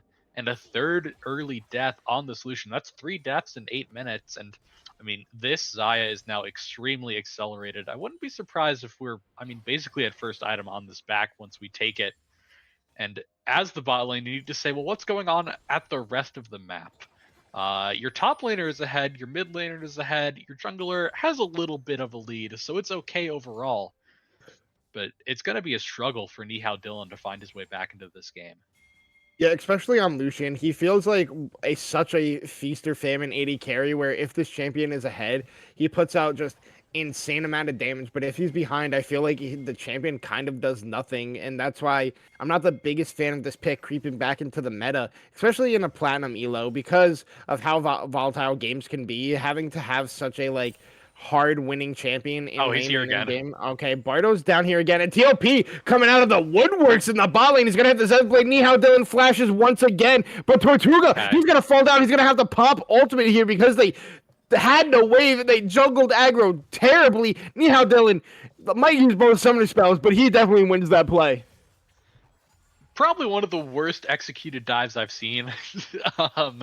We tank on Bardo Jr. to begin instead of our Leona. Bardo Jr. didn't even have ult to disable the tower. And yes, you blow Nihao Dylan's sums again, so, the regank is going to be easier, but you waste a lot of time, and you gave up those 3 grubs. So overall, a negative play for the side of Mint. Yeah, and... Oh, wait. Okay. I thought more was going to happen there, but nothing happens. But you can see here, CS discrepancies, right? Whimsical Rat has a huge lead over Walk Warlock in the early game. Jungles are completely even. Pandorum has a lead in mid lane, which is the most shocking thing to me in this game. And obviously, Tortuga should have a CS lead in bot lane because of how the laning has been going. And Bardo Jr.'s bot, again, he is not letting them breathe down here. And it is that first item Essence Reaver for Tortuga fully completed when he did finally get that recall off. So I can explain why the mid lane farm is the way it is for Pandorum. Once he got that first MR item, Aurora doesn't really do damage anymore. When you get MR stacked in the mid lane, Aurora's threat becomes really low, especially when you're playing that burst mage build with the electrocute and that early Hextech alternator. Your sustained damage is nothing. I mean, look, we hit the full combo there. It's nothing more than a tickle. So Pandorum basically has free reign of this lane now to get as much farm as he wants. All right, and now we see a TP coming out from Whimsical Rat in the top lane. Fate Sealed going to be used by Walk Warlock, but there goes the World Ender from Whimsical Rat, and now they're looking for this one. Bardo Jr. is up here in the top lane. The Q3 is going to hit. The ultimate's coming out from Bardo Jr., but a huge Q3 out of Whimsical Rat, and now Hugo's here. He's going to put Bardo in the baby cage. Whimsical Rat is looking to get that kill. He's going to find it, and now Hugo's looking to chase down Walk Warlock. Walk Warlock has the run for the hill. He has no flash. He's going to use the W. The flag is there, but there is no drag. Walk Warlock lives, but Whimsical Rat picks up the kill. It's a massive play by Whimsical Rat in the top lane to find that Q. Wait, he's looking for this dive. He's looking for this dive, but now he's under turret. He's going to die here. He's going to trade 1-for-1. Wait. Okay, he's dives to the turret shot. I thought for a second he was going to live there. Okay, we do get the 1-for-1 overall. It does deny the way from Walk Warlock as well, so not too bad. But again, Whimsical Rat in that 2v1, finding enough time for Yugo to come in on that Jarvan. That Q3 double knockup, the amount of health he got was just insane. And we are going to see a first item Serpent's Fang out from this Aatrox. I'm not too versed in the Aatrox versus Yone matchup. I can't imagine Serpent's Fang is super valuable just for that Yone W shield, but we do see it rushed. We also see Merc Treads come out as well. So I don't think he's specifically building for that lane 1v1. I think he's looking later into the game. Yeah, I would be lying if I said I knew this matchup, so I won't. When I play top lane, I play Malphite, and that is all the matchups I know. I know every Malphite matchup because I win every Malphite matchup. Malphite doesn't win every matchup, but Chong's Malphite, that wins every matchup. But regardless of that, even if this build isn't necessarily built for Walk Warlock, I think Whimsical Rat is showing their prowess on this Aatrox and performing extremely well so far in this game. Like, has the 3 kills. It's kind of the polar opposite of the last game. As Tortuga's going to get hit by the Aqua Prison, but nothing else there to follow it up. But Whimsical Rat can really be a carry in this game. Like you said, he has to get ahead in this one. As Tortuga's taking a lot of damage, he's going to have to pop the barrier because the coin came out. And now Yagao is in the backside. A nice tidal wave is coming through. It's going to hit 2 of them. And now they're putting the Cataclysm.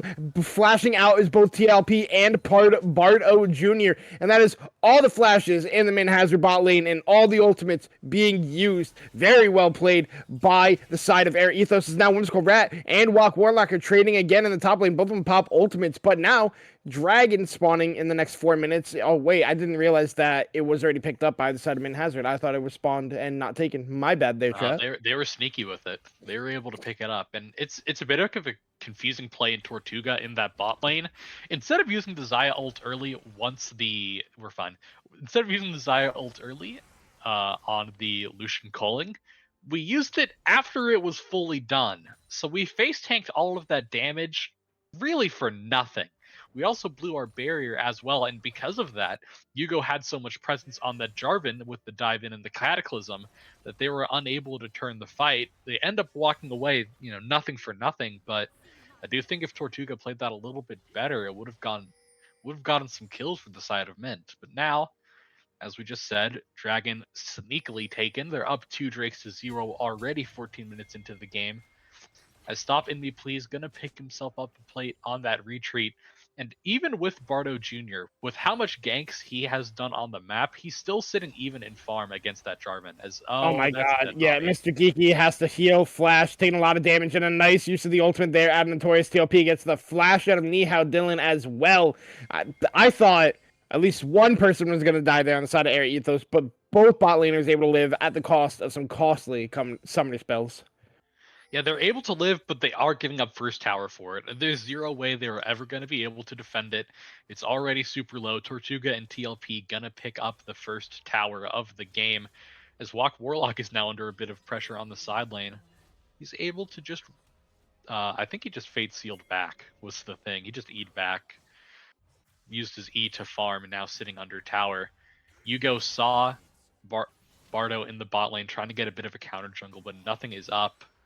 So now, overall, looking at the game, we are even in gold. It really is this Aatrox taking the driver's seat versus the Xayah in the driver's seat for each team, respectively, as we start up the Herald.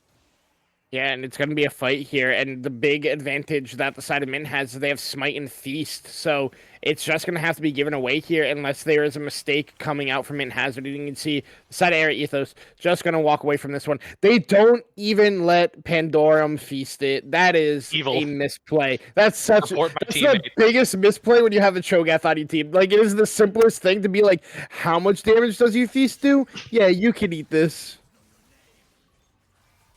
Engage in topside. We get the flash out from Whimsical Rat. He's going to be okay, but that's a lot of pressure up on that top lane now. Who picked up the Herald? Okay, Leona has the Herald. We could see it dropped here in topside. I don't think we should, but it's an option. As we see, Tortuga and Notorious TLP are on an invade journey in the enemy topside. I don't know what they're doing here. Yeah, I don't either, because now they lose bot lane turret from this play and give Dylan gold that he doesn't deserve. Let's be honest. Nihao Dylan shouldn't be getting free gold like this after how good Tor and TLP played the bottom lane. And then we're just dropping. Sure. Just drop it, man. Who cares anymore? Divide it to the second turret. Like, just go for broke. They're not going to get this turret because the bulwark passive. I think choices were made. I don't know why we invaded the top side. I don't know why after invading topside we didn't just go back up to top lane to catch the wave that was sitting there. We sort of forced our mid laner Pandorum to reset. We just let maybe 2 or 3 waves die in the top lane for free. No one got the XP. And then we sort of just forced use Herald. I guess they wanted Prio for this Drake, but now shoved in under their tower now. Yeah, exactly. That's the issue. Like, you wait until your team is there, you summon it as a team, you push in one wave as a team, and you get a free charge in. But now This is going to be 50-50 in theory. Once again, we TP do behind. have. All right, hold on. TP behind coming out from Whimsical Rat. Walk Warlock is running all the way up the top lane. And stop in me, please. Has found the angle on the Tortuga. Tortuga immediately going to pop the Feather Sword, but Pandorm is able to get the feast down onto Yugo. Yugo's already down on this one. And now Walk Warlock is into the team fight with the TP, and he's getting a lot of damage. There's going to be a double kill here for Pandorm as well. And nice Fate Sealed going to find Nihao Dylan. Nihao Dylan doesn't have flash, and Walk Warlock is going to die to the Lucian. A Lucian double kill coming out here. And now we'll see what the side of Era Ethos and Mint want to do. Mint is still eyeing up this dragon, while Era Ethos with no jungler are eyeing up the mid lane turret. Yeah, it's a great flank TP by Whimsical Rat, and Walk Warlock was late on the trigger pull himself to get the TP to try to defend. Overall, it is a 2-for-2. Pandorum is the one who picks up the double kill. And Wait, now hold on. We're still looking at this one for Era Ethos. The dragon is getting low. The bubble's going to hit onto Pandorum. Now Nihao Dylan has time to free fire as Bardo Jr. is the only one focusing down on the dragon. They're trying to get this one. It's going to be smited away. Nihao Dylan's going to be able to pick up the kill onto Bardo Jr. And now he's going to look to kite this team fight out. It's a double kill once again. He's able to get the Pandorum. And it's a triple kill for the 0-3 Lucian out of nowhere, sitting at 5 and 3. Killed all members of Mint Hazard in that team fight. Again, it's just a big question mark. We just forced the 5v5 in bot. We came up 3-for-3, and then we try to force the Drake when all of us are on half health.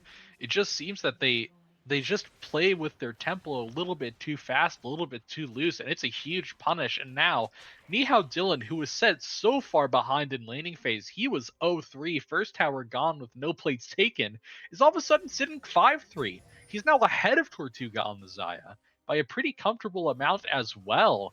So the tide of this game has just completely shifted because of that Drake play.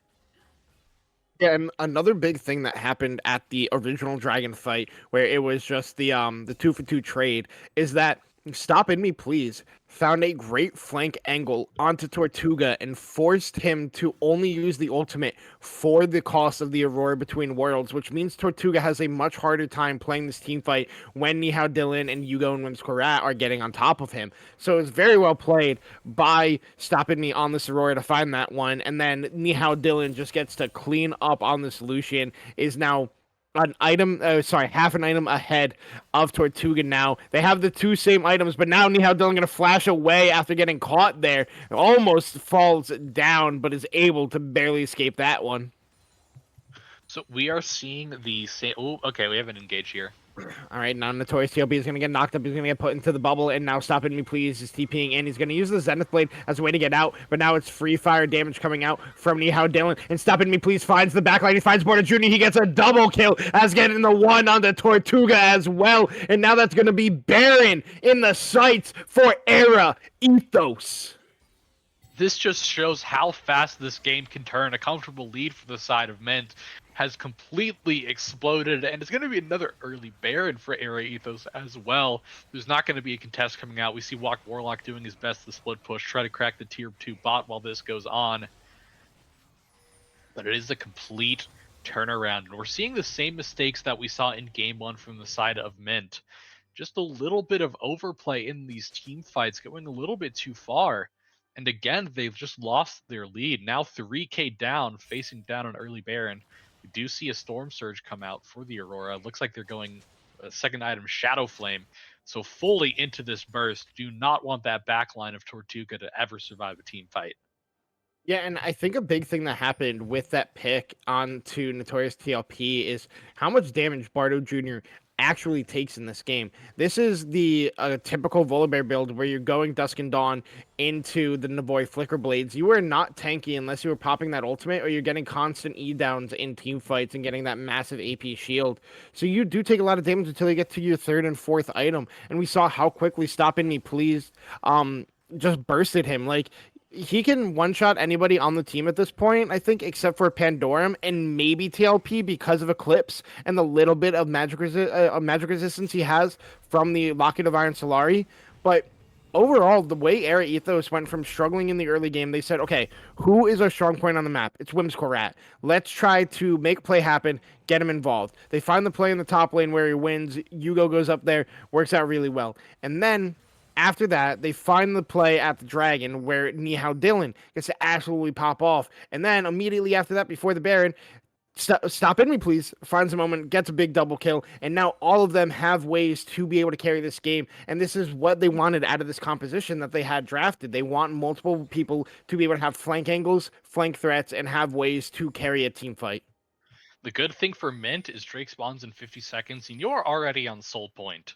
Your next Drake is Soul, so you do not feel the pressure to truly have to contest this if you do not need to. You're already sitting pretty on them. And we see probably not going to be the contest. What they're doing instead is overloading that top lane. I lied. What we're doing instead is pausing. um, but what I see here before the pause happened is they have 3 people in the top lane trying to catch up Whimsical Rat instead of competing for that Drake, and I think that's perfectly fine. Try to break open your side lane a little bit. It's okay to just give up 1 Drake if you need to. Crack that first tier 1 in mid, see how it goes from there, or from in top and see how it goes from there. Yeah, exactly. Because they are on Soul Point, they can give over this dragon. And it's thank God it's not a quick pause, because I was going to complain that they're keeping me from a very important meal that I'm supposed to have. But luckily, we're quickly out of this unpause, as now they're starting to play onto Whimsical Rat. As we can see, he's about to get the big Q3 as we get the pause after the pause. Pin my ride if anybody knows that reference. But yeah, we'll see how this play goes when we get out of the unpause. He's in midair, looking to get up the knock-up on Walk Warlock. He's going to get it, but now the rest of the team is there. He's going to flash over the Solar Flare, and it looks like Whimsical Rat just going to get back to the turret and be A-okay on that play. So what you need to do here now, you failed at the kill on Whimsical Rat, but that is fine. You still need to just have 3 people sit up here and fully push down this tower. Drake is gone. You have accepted that, but you need to crack this tower, and that's exactly what they do. So it's a good trade on the cross map for Mint. I mean, Whimsical Rat can try to walk back up into this wave, but if he does with no flash, he will just go down. So what I said needed to happen, give up that Drake, look for the play in topside, went perfect for the side of Mint. Sure, they give up the Drake, but it's only 1, and now the map opens up even more. Yeah, I mean, I think Whimsical might have walked back up to that wave if they still had access to the World Ender. They did pop it in that play when Walk Warlock went onto them, so they probably didn't. They probably were like, I can't even contest this wave, because I don't have any way to get bonus healing when I pop an ability, as Dylan's just going to pop the calling, clear out the mid wave, get prior for that one, as now Walk Warlock is going to be the one answering in the bot lane, and it looks like they might just be sending Whimsical Rat down here instead after getting that reset, because we saw Stop In Me Please pathing there, and then immediately as soon as they saw Walk on Vision, reroutes to somewhere else, so wants to avoid that 1v1 for as long as possible is the side of Era Ethos. Yep, and now we are back into a little bit of a lull state in the game. Everyone just trying to get their farm up. 2 minutes onto your closest objective of the Baron. So what do we need to see from the side of each teams? We didn't really use Baron too well after picking it up. What we want to continue to do for the side of Area Ethos is play around our strong points. Our Aurora right now on the side lane, able to burst anyone down. I don't think you necessarily want to match him into Pandorum on this Cho'Gath. Rather see him into Walk Warlock as oh wait, hold on. They're looking for the plant. The Whimsical Rat. He's gonna pop the World Ender. He's gonna get stunned by the Soul Flare. Walk Warlock flashes in with the Ignite and the Q out of TLP. It's gonna be the kill over to Walk Warlock as Tortuga's gonna pop the R. He's gonna get the root onto Yugo, but it doesn't matter because Nihao Dylan's gonna find that one and knock up onto Yugo as they're still looking for this play. Nihao Dylan's getting empowered by the Nami with the help of the Aurora. The Between Worlds is popped. It's gonna be a double kill for Nihao Dylan up in the top side. They find a play bot lane onto Whimsical Rat, but it costs them in the cross map of their mid and AD carry. I think Pandorum just didn't respect that his team was playing on the bot side. Normally when you are that weak-sided, you don't want to push that far up for those waves, and does get ultimately punished for it, especially with the 2-for-1 trade, with Tortuga going down as well, getting caught on the rotate in his own jungle. And I was just talking about how you want to play towards your strong side with Stop In Me Please, with Nihao Dylan, with how strong they are in this game right now. And they were able to find it. I mean, Walk Warlock, again, we saw this in game 1 on the Garen, spending just a lot of time in this side wave, is sitting even level with Whimsical Rat, even though he's spent most of his time on side, both sitting at level 16. I mean, as somebody who has played with Walk Warlock in the past for a full season, he is very good at side laning and going, this is a fight I cannot come to because if I do, I lose X, Y, and Z. But if I stay in this position I'm in, I gain X, Y, and Z. I can win this 1v1 isolated or this. And it is very smart, intelligent play that he has in the top lane because he's used to playing these style of champions. So I understand why he's so focused on the side lane. But I think it's a little bit of a detriment this game specifically because of how far behind he got put early and how Accelerator Whimsical Rat got early. So it's a lot harder for Walk to win this 1v1 because there's a Serpent's Fang.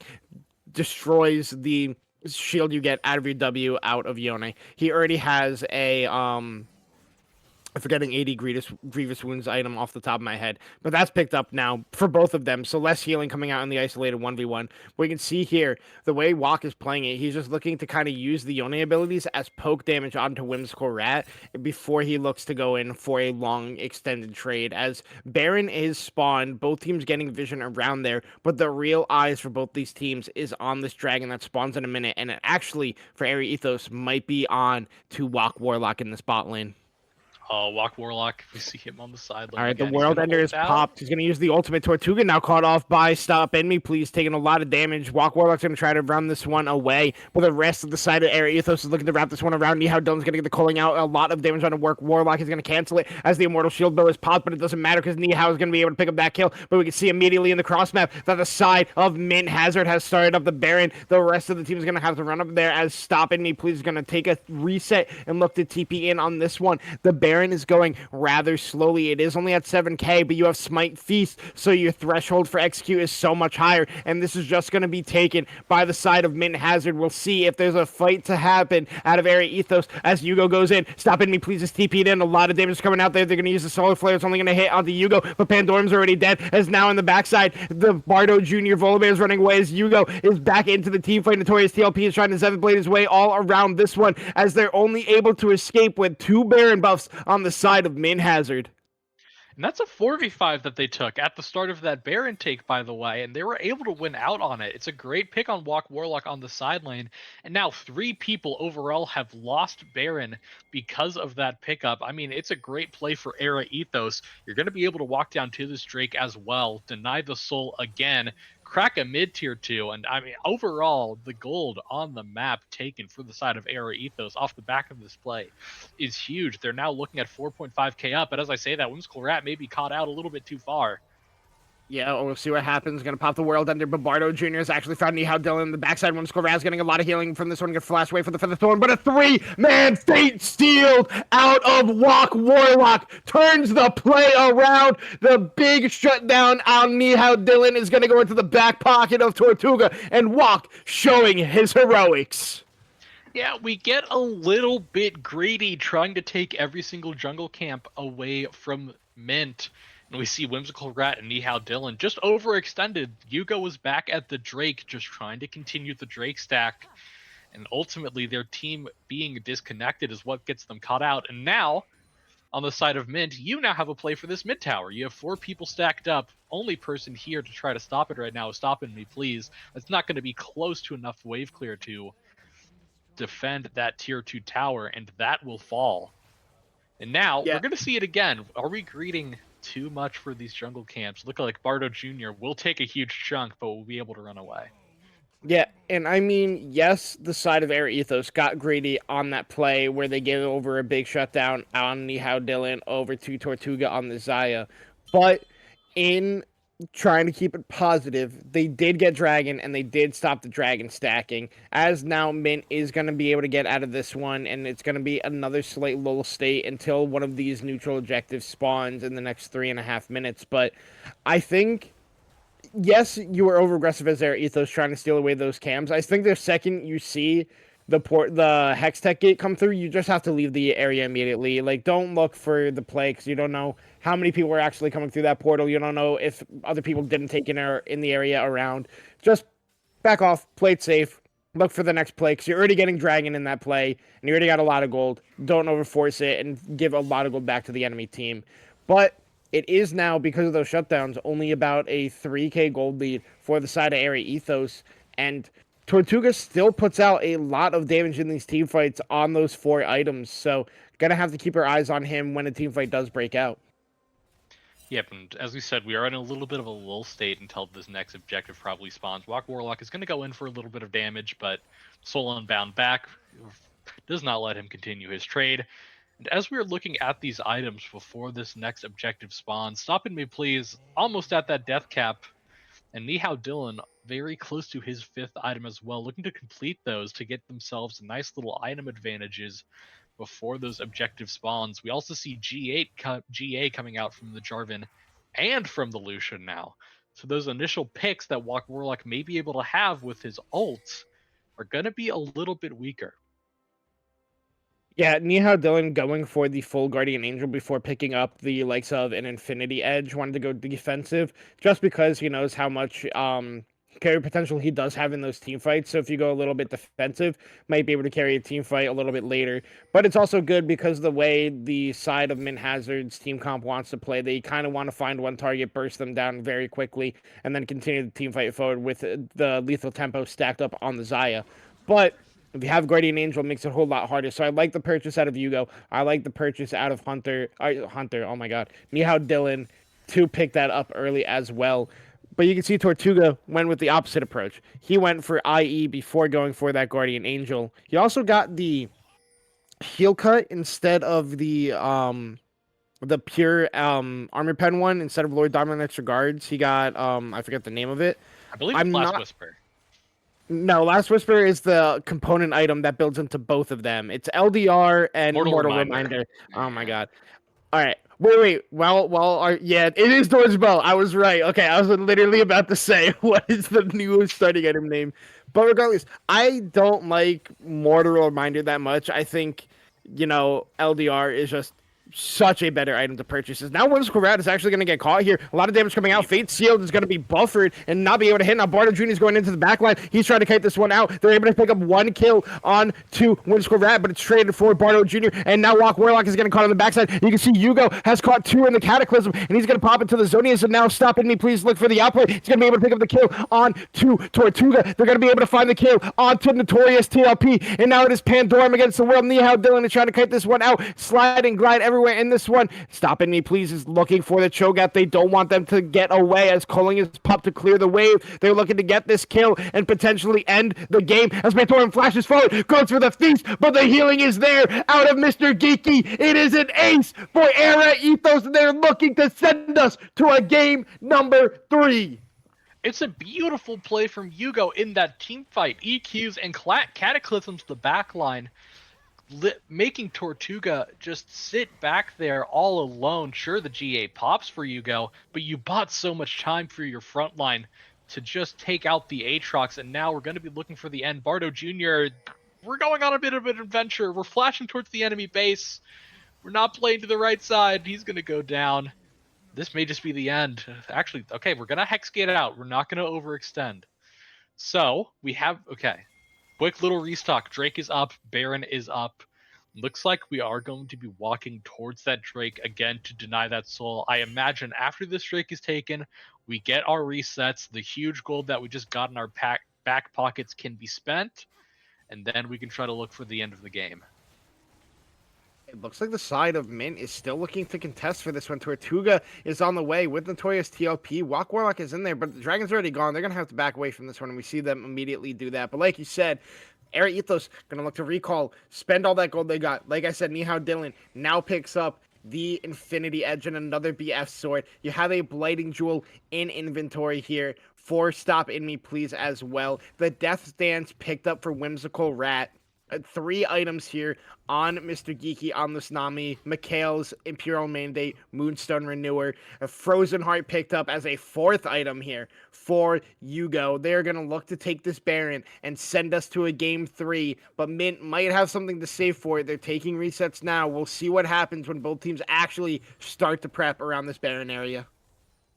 And Mint is just so far behind right now. We see them in a 7k gold deficit.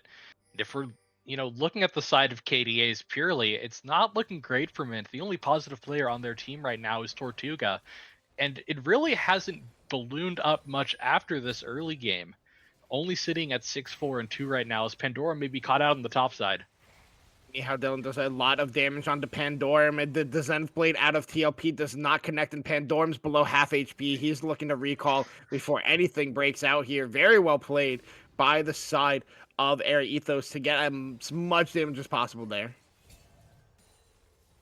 Well, Oh, wait, goodbye, wait. Tortuga. I did not see what happened to Tortuga, but has to pop the barrier to live. That was extremely close. I'll tell you what happened. Nihao Dylan hit E, then Q, and then some autos. That was it. That sounds like a 5-item Lucian to me, honestly. As now Baron looks like it is just going to be taken here for the side of Air Ethos. Bardo tries to get in. Now stop it. Me, please just found the backline. Notorious TLP is going to get the 7th blade. Nihao Dylan even flashes over the wall to be able to pick up a double kill for himself. Whimsical Rat has found Pandora. He's going to get the knockup 1. The chains are out. He's pulled back. A second knockup as it's a triple kill for Nihao Dylan. Walk, Warlock, and Tortuga have to run for the world to not give the Penta over to this Lucian at this point. But they're going to just look to end the game. Wait, never mind. Nihao Dylan's looking for a Walk, Warlock. And because of the timers, it's not going to be the Penta. It is a kill, another one for Nihao Dylan. They're still looking to go in for Tortuga. Oh my god, immediately deleted by Stop Me. He's going to go into the GA and Resurrect to watch the Nexus die as Air Ethos is going to send us to a game number 3. Yeah, the Guardian Angel procs from Tortuga, but the real Guardian Angel is the Nexus exploding to keep his KDA intact. And we saw this Lucian was put down in such a big hole early game, but look at how much damage Nihao Dylan put out on this Lucian. 51k. I mean, Aurora was the closest with 40. That's a full 10k up on his mid laner. And it's a really good show of resilience from this bot lane of Nihao Dylan and Mr. Geeky.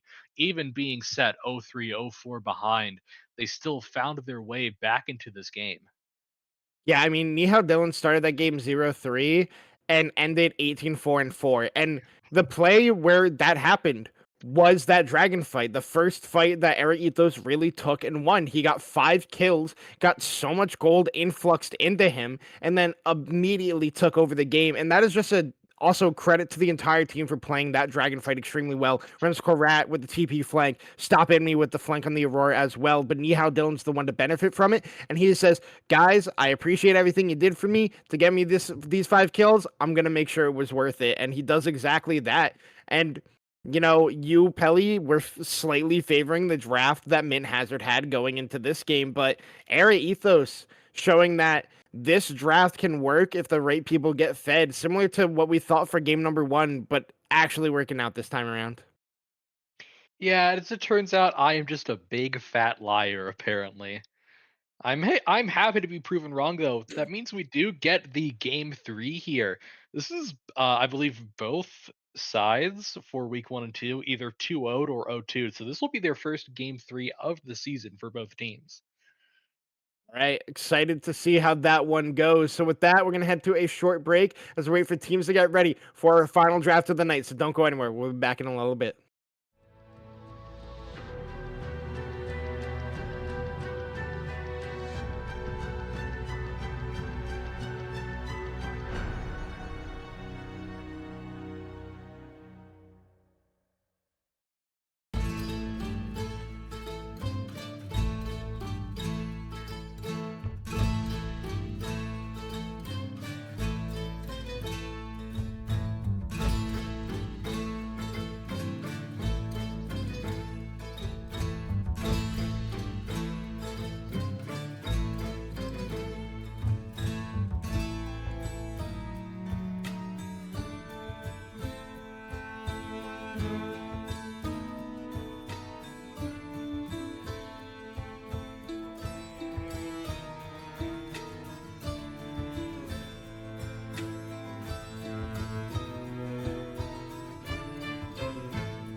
And we are back for our final game between Era Ethos and Mint Hazard. Mint Hazard, after losing the second game, have elected to stay on the red side for game number 3. So, Pelly, gotta ask you one last time.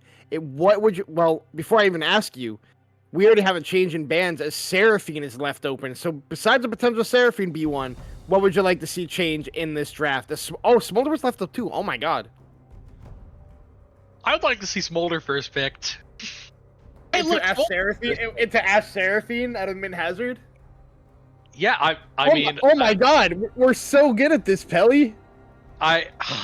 We left all the power picks on the table, and who would have thought they chose the power picks?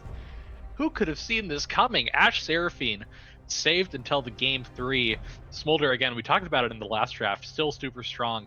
I believe the changes that they did for the Deathfire Touch and the Black Cleaver is that Black Cleaver only applies every 0.5 seconds now, I believe was the change that they made, so it's not the instant stacks that come out. And now we see the Mel answer. I love Mel into Ash Seraphine. You're just able to reflect the Ash arrow, the Seraphine ult. It's just a great pick into both of them, and we see Nocturne to pair up with it. Normally you don't see Nocturne with Mel. You normally see something like an Ahri. And that's going to be the Lilia answer on the other side. So a lot of AP damage coming out from the side of Mint right now. So I do love Lilia. I don't know how I feel about Lilia in this draft so far specifically, but like you said, Nocturne isn't a typical answer with Mel, but Mel is such a good answer into Ash and Seraphine as well, because you have that the W to reflect those ultimates back onto them. And you can also do that with the Lilia Sleep, because the Lilia Sleep, the way it's coded, is considered a skill shot in the weirdest way, because Braum Shield can block the Lilia Sleep from coming through as well. But it'll be interesting if that ever comes up, honestly. But I'm curious to see how the Nocturne Mel pairing is actually going to work out for the side of Era Ethos in this game. Not a typical pairing that you do see all the time. But we can see the bans here for Mint Hazard. They're banning away Sona and Lulu, not wanting to give one of these enchanters to Smolder to give him that free stacking and free time to play inside the lane, as Brand and Darius are the bans here for the side of Era Ethos. And reading through patch notes here on the side, and the only nerf I'm seeing is to Deathfire Touch specifically, where it has been nerfed for damage per second from 3 at level 1 to a maximum of 12 damage per second at level 18, plus 7% of bonus AD, plus 2.5% of bonus of AP. So it doesn't look like they changed that interaction. Black Cleaver. They just changed the way Deathfire Touch damage works. All right, well, everyone bully Spider Axe on Twitter because he lied to that. So I blame him. As we see Ornn locked in, again, we're so AP heavy from the side of Mint. I'm surprised we even banned Brand from the side of Era Ethos with just how AP heavy they are. I'm assuming it's going to be Ornn mid for Pandorum. But, I mean, Mertreads just has infinite value right now. And we're going to see Dr. Mundo come out as a response in the top lane. I mean, I just don't like the way mid draft is going. I'm picking Braum because not only can you Mel reflect every single ultimate so far out of the side of Mint Hazards, Braum Shield can eat every single ultimate so far at Blitzcrank. So we went with Blitzcrank instead, which I don't like because you picked Smolder. That's the only reason I don't like Blitzcrank. If you had a different AD carry, I love Blitzcrank here. Blitzcrank is so good into Seraphine Ash. But because you have Smolder, Blitzcrank is bad. Imagine if you had Blitzcrank with like a Kaisa, or a Corki, or even a Jhin. Even a Jhin could work. But instead, it's going to be the Smolder pairing, and we are going to see R5 Trundle.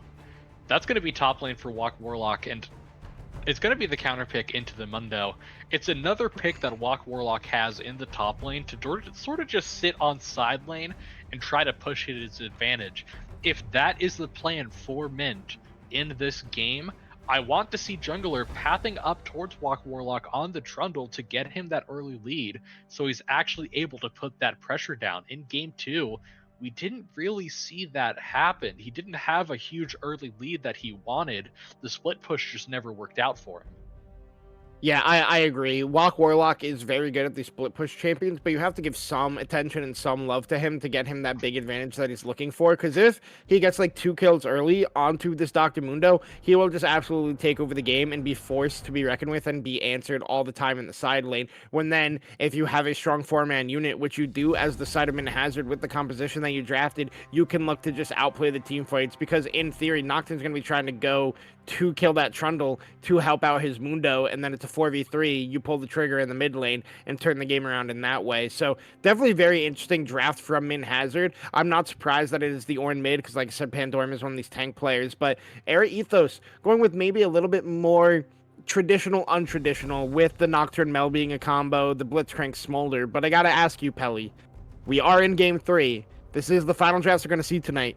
Which one are you favoring? I do feel as a jungle player, Nocturne is sort of completely useless into this enemy team comp. If we ever try to paranoia in, Lilia can use her sleep, Seraphine can use her ult, Ashe can just kite you away. It's really, really hard for this Nocturne to play the video game, but Mel has such insane reflect value, and Smolder is just so powerful once we reach these 225 stacks. I really think it can go either way, but I'm going to give it to Era Ethos for this game. Okay, we'll see if Pelly is correct with his prediction, or if I'm correct with my prediction, saying that Mint Hazard would win this series 2-1. The only way to find out is when we get onto Rift. We're going to head to a quick break here as teams finish up in-game drafting, so don't go anywhere. We'll be back.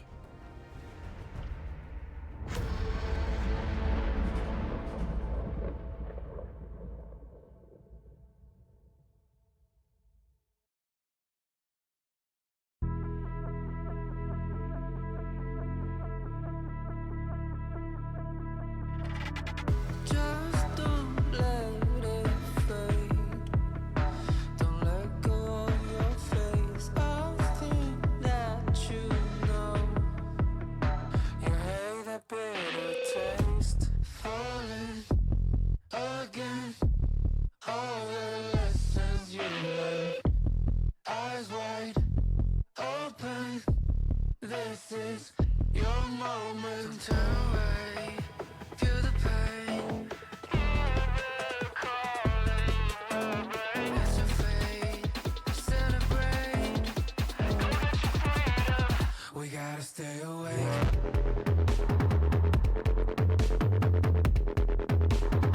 We gotta stay awake.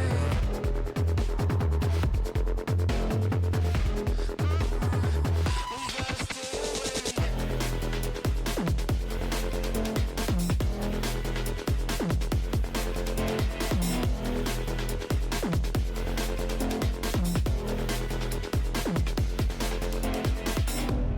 Falling again.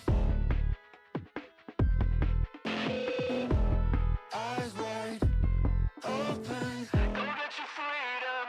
We gotta stay awake.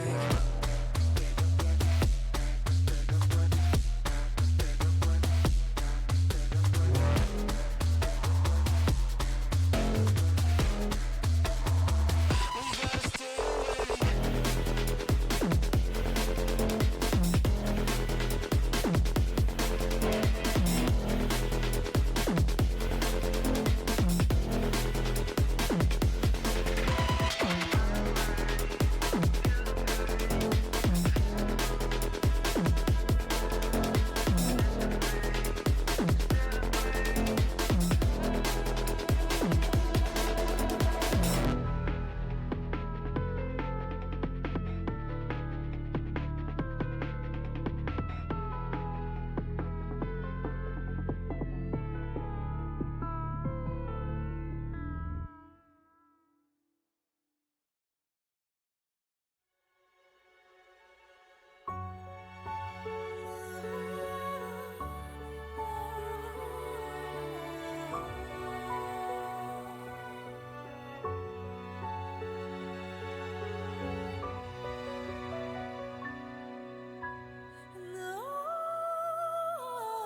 And we are in for our final game between Era Ethos and Mint Hazard. Era Ethos going to be on the blue side. Mint Hazard going to be on the red side. And I'm going to ask you one more time for tonight, Pelly. Looking at Keystones and Summoner Spells, what is sticking out to you for this game number 3?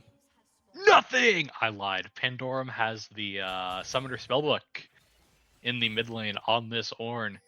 So looking to cycle his Summoner spells, you know, he doesn't have any that he really wants to cycle though. TP you can use early to start cycling. Flash is something you normally want to hold on to. So we're going to see how that works out for him. Besides that, everything's pretty normal. I will say, however, Bardo Jr. is opting for the green jungle item for a little bit of extra tankiness. That is pretty uncommon on Lilia. You almost always see blue or red for either that speed up or extra damage. But we'll see what he knows that maybe I don't going into this game 3. I mean, the big thing that's sticking out to me personally is that Nihao Dylan has gone for TP on the Smolder instead of Cleanse into the Ash Seraphine bottom I didn't lane. even see that. Yeah, That I is... just assumed Cleanse was there. Nope. He took TP. He is very egregious for that pick. So we'll see how much they're able to punish him. As now you can see a nice little trade there from Don't In Me Please, or Stop In Me Please, onto Pandorum. But Pandorum also used a nice Bellows Breath to buffer that one. And kind of what I expected in this bot lane. You picked Smolder Blitzcrank. You're going to get pushed in this lane unless you hit a hook. But even then, there's not that much pressure coming out because you have a Smolder next to you. It's not like you have one of these super aggressive level 1 champions who can put out so much damage. So we'll have to see how the Era Ethos bot lane actually does play that one when these trades do start to come out. Yeah, and not having that cleanse on Nihao Dylan is even worse because you're not really running a support who likes to build Mikhails with Mr. Geeky. Normally you want to build that locket first. So truly, if you do get caught out by any forms of CC as Nihao Dylan, you are sort of just dead, as we see first hook is going to go wide, and it's actually going to force the flash out of Mr. Geeky as well. So this double range bot lane already showing their prowess early in this game. Yeah, and that's kind of what happens as Blitzcrank. If you don't hit that hook, you kind of really don't do anything. And a big thing a lot of Blitzcrank peoples don't do is instead of throwing a max range Q and hits a minion. Right, it hits something. But what you can do is you press your W, you can run at people, and you can threaten to hit them with an E, or wait for them to use a summoner spell, and then when they do, you hit them with the hook. Or you wait to get as close as possible before you hook instead of trying for these match range hooks every single time. And Mr. Geeky got punished for it, but now in the mid lane, Pandorum gets a really good trade into Stop In Me Please, as the reflect of the bowling ball is going to be successful there, but kind of didn't expect Pandorum to get that good of a trade in the mid lane this early. Oh, a nice hook there out of Mr. Geeky, and a lot of damage coming in onto Tortuga, but going to be healed back up to half HP at the end of the day, thanks to Notorious TLP using that surround sound. Yeah, we said it. Even if Blitzcrank finds that hook, you're not doing much damage, and Tortuga's health bar technically went down a little bit. Most of the damage, though, was just hit into Seraphine's shielding off of that W. Tortuga didn't even have to blow the flash. He was just able to walk straight out after Mr. Geeky hit that hook, and now unable to get the back cancel. A little bit unfortunate. Q cooldown just wasn't in time. It's the early reset and the pickaxe for the Ash Seraphine as Pandorum. He charges into his pillar in mid lane. Not going to get the knockup as junglers now both hovering around this top side. It looks like Yugo's going in for a lane gank as Bardo Jr. is going to be spotted in River on this ward.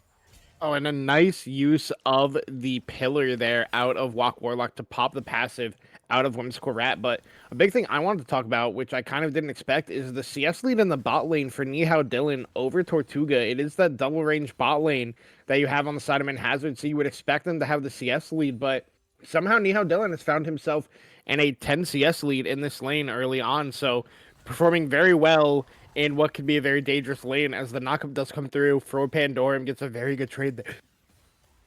I thought I had to sneeze. Oh my god, I didn't, but that was the worst timing ever. I was trying to fight through it. All right. So I think a reason we could be seeing this farm lane difference in the bot lane is, especially in these lower elo games, in these plat leagues, your Seraphine does tend to hit wave a lot with her spells, and that could mess up your farming a little bit as Tortuga. Just maybe why we see him down in farm this early, as a good Seraphine is going to come in for a little bit of chip.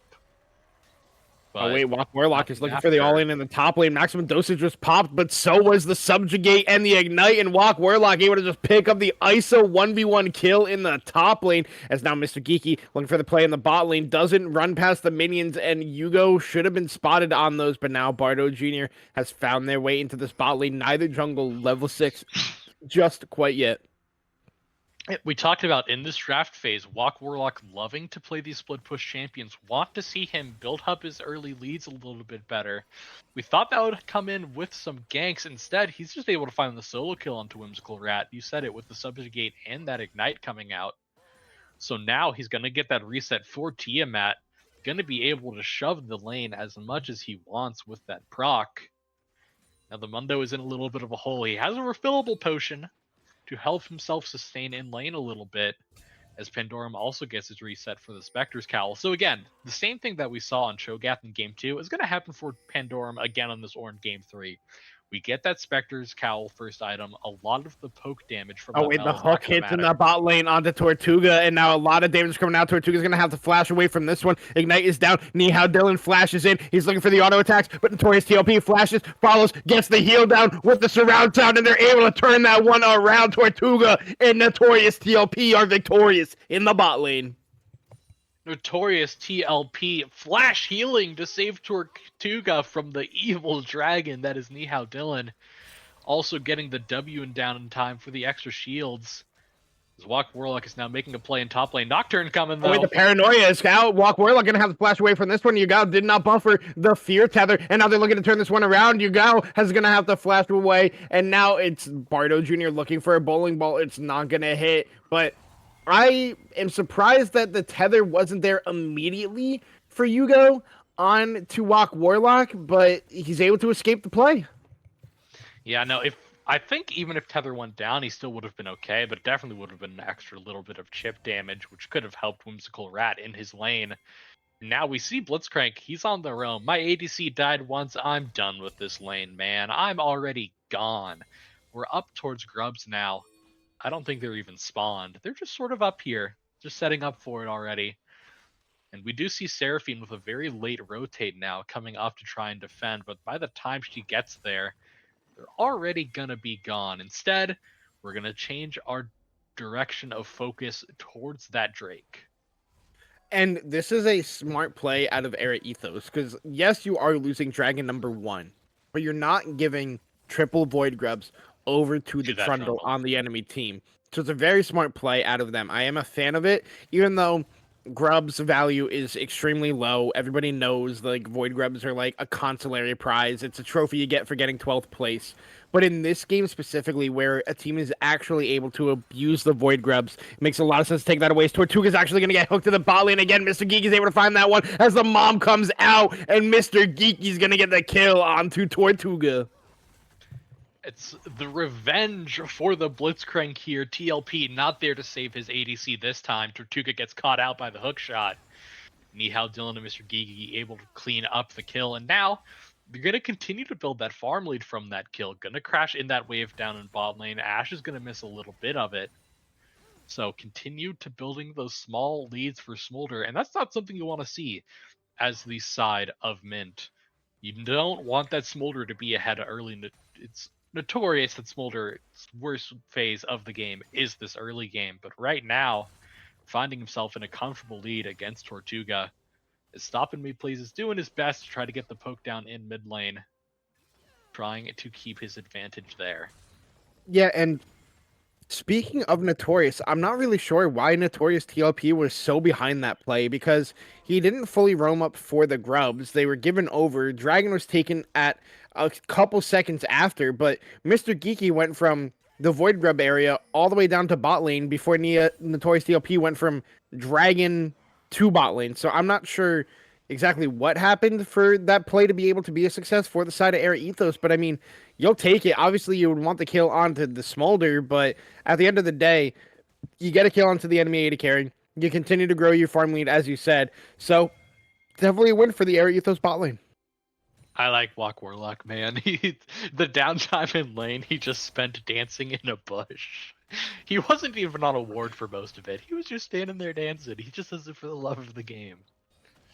I mean, hey, I do that on Malphite all the time. Malphite's got one of the best dances in the game. Don't at me, man. I just speak truths as now. Walk Warlock is going in onto Whimsical Rat. Whimsical Rat does not have access to that passive. Gonna fall asleep, but pop the maximum dosage. Watch out, Eep is gonna be able to wake him up, and he's trying to kite this one out as best he can. He's taking a whole lot of damage. The Chomp comes through, and then one more auto attack out of Walk Warlock to pick up the second kill for himself in the top lane as Pandorum getting some damage on to Stop In Me, please, but. Very well played by the side of Walk Warlock and Bardo Jr. in the top lane. Yeah, but there's those plays we want to be sent into Walk Warlock to continue his side lane pressure. Now has his first item completed as Mr. Gigi walked up a little bit far here. Yeah, that's going to be the Flash Force out. He was trying to wall them off from Nihao Dylan, but you cannot do that against the Ashe with her auto attacks always slowing you. You're never going to be able to walk away, and it's the forfeit of the Flash just to make sure that Nihao Dylan was safe. Yeah, and wait, hold on. A nice buffer there out of Pandorum. Pandorum's going to have to flash away from this one, which means Stop In Me is not going to be able to pick up the kill. But now Mr. Gigi has found the hook onto Notorious TLP. The static field is out. He's going to put him to silence. And then a nice use of the Enchanted Crystal Arrow onto Nihao Dylan from Tortuga is going to be able to pick up that kill, as now it's a 1-for-1. And now Tortuga is still looking to push forward, but Mr. Gigi is going to be able to get away from this one. Very well played by both sides there, but it ends up being a better 1v1 for the side of Mint Hazard as their AD carry is still alive. And imagine if we had cleansed there as Smolder. It would have just been a clean 2-0 for the Smolder if they had cleanse, but that TP now coming to bite them. And so we are seeing the incorrect build on Smolder if you are going the Deathfire touch. We see an Essence Reaver first. That is almost never the play for this Smolder. Okay, I'll get back to it in a second. Okay, Bardo Jr. is able to flash out. What you want to do on this Smolder, if you are going for this build, you want to do the Trinity Force, and you want to get the Cleaver second to really maximize your damage. Essence Reaver is sort of just the worst Sheen item for the Smolder at the moment. Yeah, it's specifically when you are going for this build. If you're going with the old build with the like either Fleet Footwork or Arcane Comet, it's perfectly fine to still go Essence Reaver. But I think with Death to Fire Touch, like you said, it is better to go the Black Cleaver and the Trinity Force build, as Walk Warlock is going to get another hit onto this turret and might just focus it down and get that first turret of the game. And that's exactly what's going to happen. Force Whimsical Rat to even burn the Ghost up in the top lane. So Walk Warlock with the counter pick really taking advantage of this top lane. Yeah, and especially because Whimsical Rat is purely stacking health right now. I imagine Walk Warlock could go something like 4 second, and he's gonna flash on top of him, subjugate and ignite is down, and then it's just kill. But also, you said that Mundo is just stacking health. Now this is the Mundo build. You build triple Giant Spell and you say, "Hey team, hopefully we don't lose in the early game because I need to get to 2 items before we can win." Is now, the play's coming out. They found Tortuga. There goes the Paranoia in, but he's able to kite this one out. He's already down as a big use of the B-drop is there. Walk Warlock is in. He's already got a double kill as now Yugo and Nihao Dylan going to have to play on opposite sides of this one. Nihao Dylan's going to flash away, but now Yugo's going to be the only one left. Bardo Jr. is already on top of him. Walk Warlock is coming in. He's going to be feared up. Is Bardo Jr., but it doesn't matter because Pandorum's able to pick up that kill, and it's a winning team fight for the side of Min Hazard. And we see how much that solo kill in top lane impacted the play in the bot lane. Walk Warlock able to just roam down and help out his team, while Whimsical Rat was still on his death timer. It's going to be now their second Drake at 14 minutes into the game. Walk Warlock finds himself another bot tower, and he is already at 5-0-1. I mean, he is just unmatchable in the side lane currently. He's 3k gold up on Mundo already. Yeah, I mean, the only way they're going to be able to deal with him is put Stop In Me in the side lane and just be like, clear ways. That's our answer. And, it can work for a while. Well, hook onto Pandorum. and that's about it. But like when you do need the Mel at a team fight, Trump is going to have free reign of a side lane. So it's a very difficult situation that the side of Air Ethos has found themselves in now because of how far ahead Walk Warlock is. He's already at 2 items, by the way, and they're not even cheap items. They are expensive. It's Ravenous Hydra and Trinity Force. So, I mean, this Trundle is just all powerful right now, and we may see just how powerful he can really be at this Herald contest. Yeah, we'll see what happens. He's already here. They're going to hit the hook onto Notorious TLP. Takes a good chunk of damage as the Herald still has aggro. Mr. Geek going to have flash over the wall because he was in a bad spot here. But a nice bowling ball out of Bardo Jr. Notorious TLP gets extremely low at 1 HP. And the Herald charge is going to pick up the kill onto him. And now the side of Air Ethos is opening up. They found Walk Warlock. He's pulled in. He's feared up. Shut down onto Whimsical Rat. And now there's the side of Air Ethos turning on to the Rift Herald. Not only did Herald get the kill there on TLP, it activated because of the Ludens proc from the Mel. That is why TLP died there. It's just a bit of a nightmare. It's one of those plays where it's like, well, I didn't do too much wrong. I walked up and got chunked, yes, but just a little bit unlucky for TLP, and then the follow-up... Oh, wait, Pandorum, the Ornhorn is out. So is the Enchanted Crystal Arrow. Yugo's down, and now Pandora's going to look to burst this one, but the execute damage is there for stopping me. Bardo Jr. is back. Whimsical Rat has TP'd it. Pandora's going to get a knock up on the Mr. Geeky. Big sleep on the Bold Nihao Dylan, and stopping me, please, and it's going to be the skill for Bardo Jr. Smite on the Nihao Dylan. They're still looking for this one, as the Encore has hit out the Whimsical Rat. He's going to get slowed up by Tortuga. Tortuga's putting out a whole lot of damage. Mr. Geeky going to hit the hook on the Tortuga. He's on the turret now. How's he get healed by Notorious TLP? The second turret shot is in. Whimsical Rat's able to pick up that kill, and now Notorious TLP has run for the world. Knocked up once again by Mr. Geeky. A double kill for Whimsical Rat on the opposite side. But Rift Herald secured by Era Ethos. It is a pure scrap everywhere on the map right now. And we are seeing this Blitzcrank value in the draft. We were talking about it doesn't feel great in lane with that Smolder, but once we get out of lane, it's sort of like Nautilus from game 1. There's not many people who really want to tank that hook. You have Pandorum, but he wasn't there in the front line when that play happened. He got the pick onto the Nocturne instead, walked out towards topside. So, we're back in the situation where we see who really wants to tank these hooks is Walk Warlock trying to increase his side lane pressure with that pillar onto Whimsical Rat. Yeah, and I don't think Whimsical Rat will ever win this at any point, but because he has Warmogs, he just walks away and should be able to go back up to full health. That's the one thing that he does have. He did pop Ghost, and now the pillar is out again. Now Whimsical Rat is extremely low. Ignite, Subjugate used again, Chomp down, and Walk Warlock's able to pick up that kill. Whimsical should have just walked further away and waited for the minions at the turret. Yeah, he just walked back a little bit too far up. There's no reason to even walk back up there. You had plenty of time for the minions to hit. And now we're sort of just letting Walk Warlock hit the top lane tower for free. Yugo now trying to get in, but the speed up is probably going to be enough. Paranoia is used. Fear is coming out. Now he's going to get rooted out of Stopping Me, Please. The ultimate Golden Eclipse comes down and is able to pick up the kill. I think you're fine if you're Walk Warlock there. You traded for the top tier 2. You didn't even give over a shutdown over to the Mel. So really still just a positive play overall for the side of Mint. While that happened, by the way, Pandorum even found himself a little bit of gold on that bot lane tower. So overall, yes, you lost the kill, but you get the gold on the map, and now this Drake is up in 40 seconds. Walk Warlock will be available up again for it. And Pandorum now has upgraded his first item onto himself. So these Ornn upgrades are now going to start becoming a factor in these fights. We see Herald come down, Mel's in it, going to hit the tower.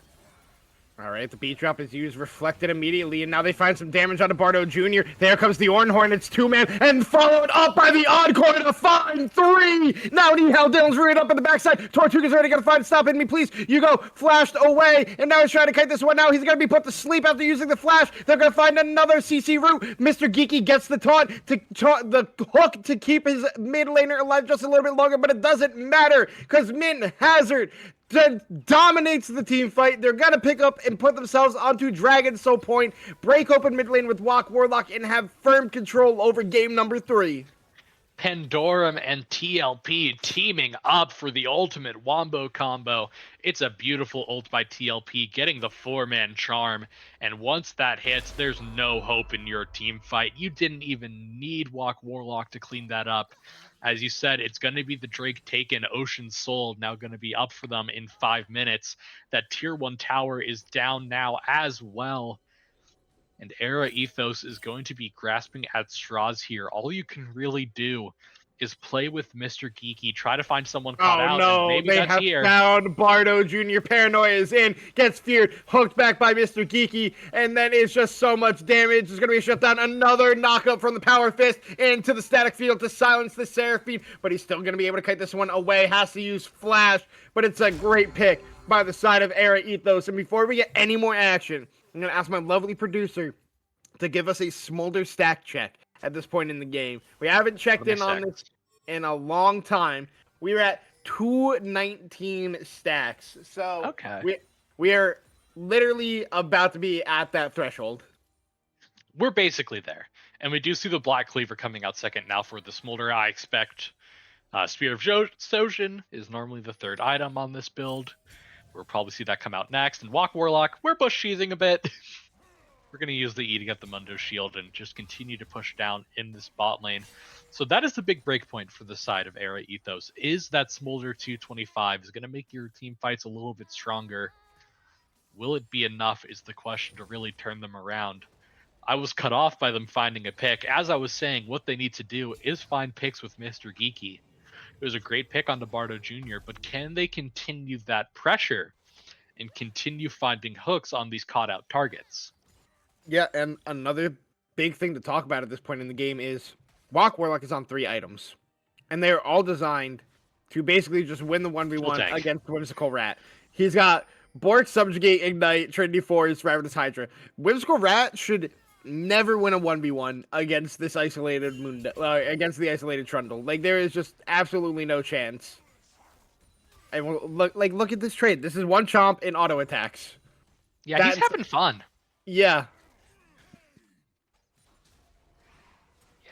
Oh, wait, they found Bardo Jr. again. Mr. Geeky hits another hook into a Power Fist. Doesn't have the static shield, but Paranoia is there for Hugo. He's going to be put to sleep. And Chad the Crystal Hour from downtown is going to land onto him. And Bardo is able to keep himself alive.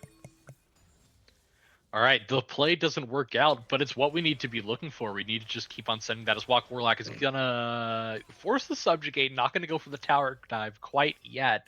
Mr. Geeky back looking for the hook. Well, we tried. Yeah, I'm not mad at that. You know, Mr. Geeky, lucky that they had their W available, because I think in that situation, Tortuga is able to just run them down and get a lot of damage. Like, Tortuga is still sitting only on brown bags, and so is Walk Warlock, so they don't have the most movement speed in the world to chase down their targets, but they have the tools necessary to keep targets in basically one place for a long time. I was having this discussion on the Mastercast, and I'd like your input on it. Can we call it brown bagging it with your tier 1 boots if it is the free boots? No. Because what can we call it instead? It's called magical footwear. It's called free boots. It's free booties.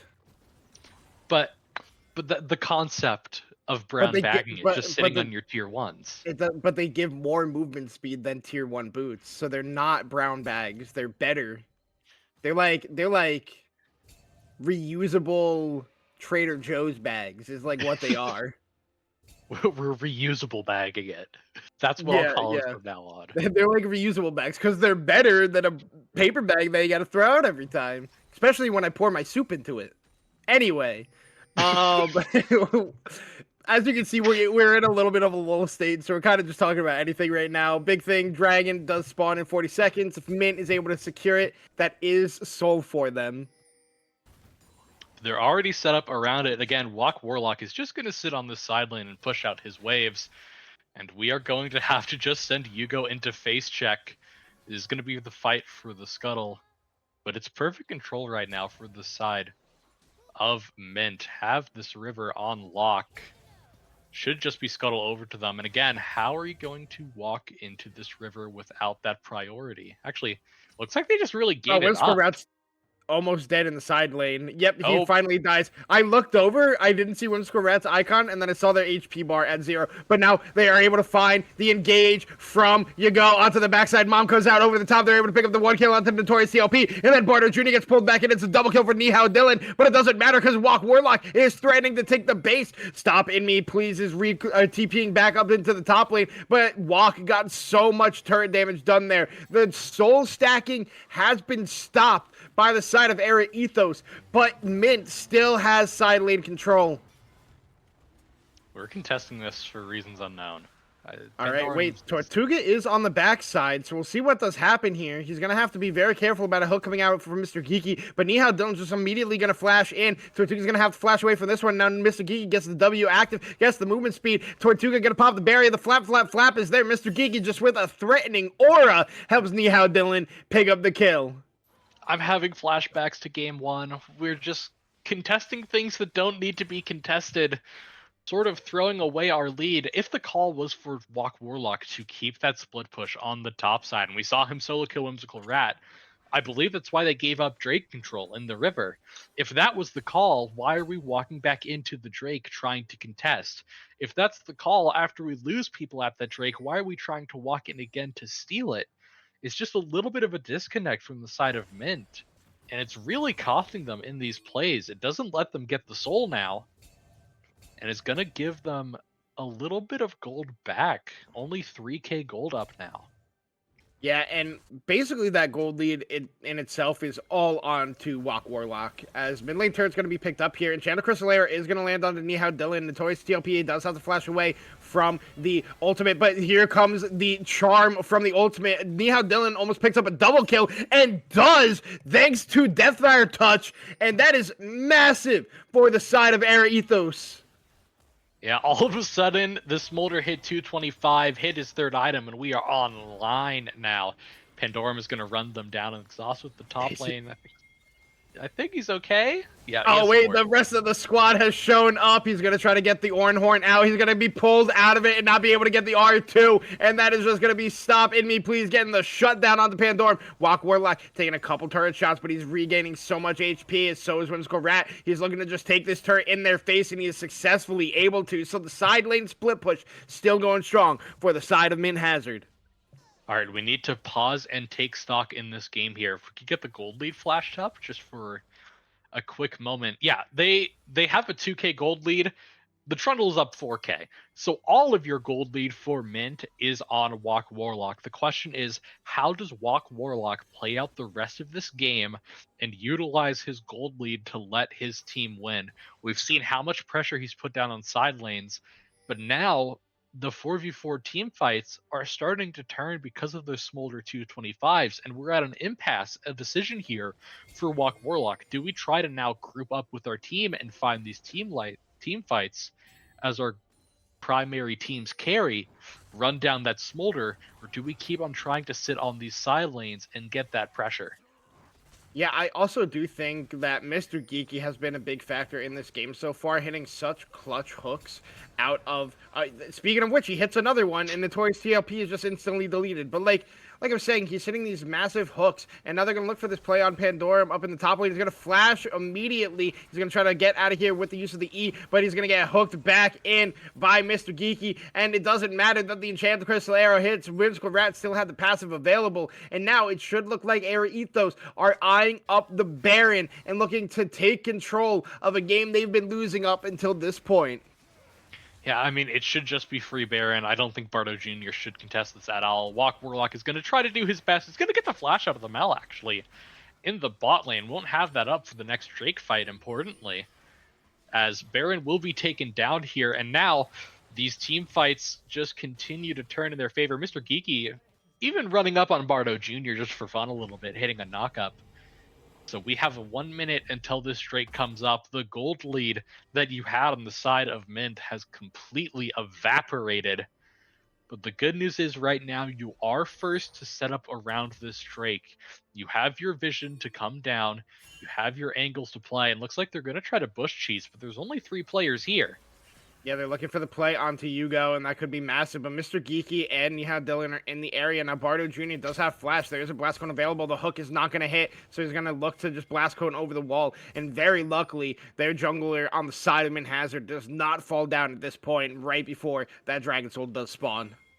All right, this is the point where Walk Warlock can get a lot of value on the split push.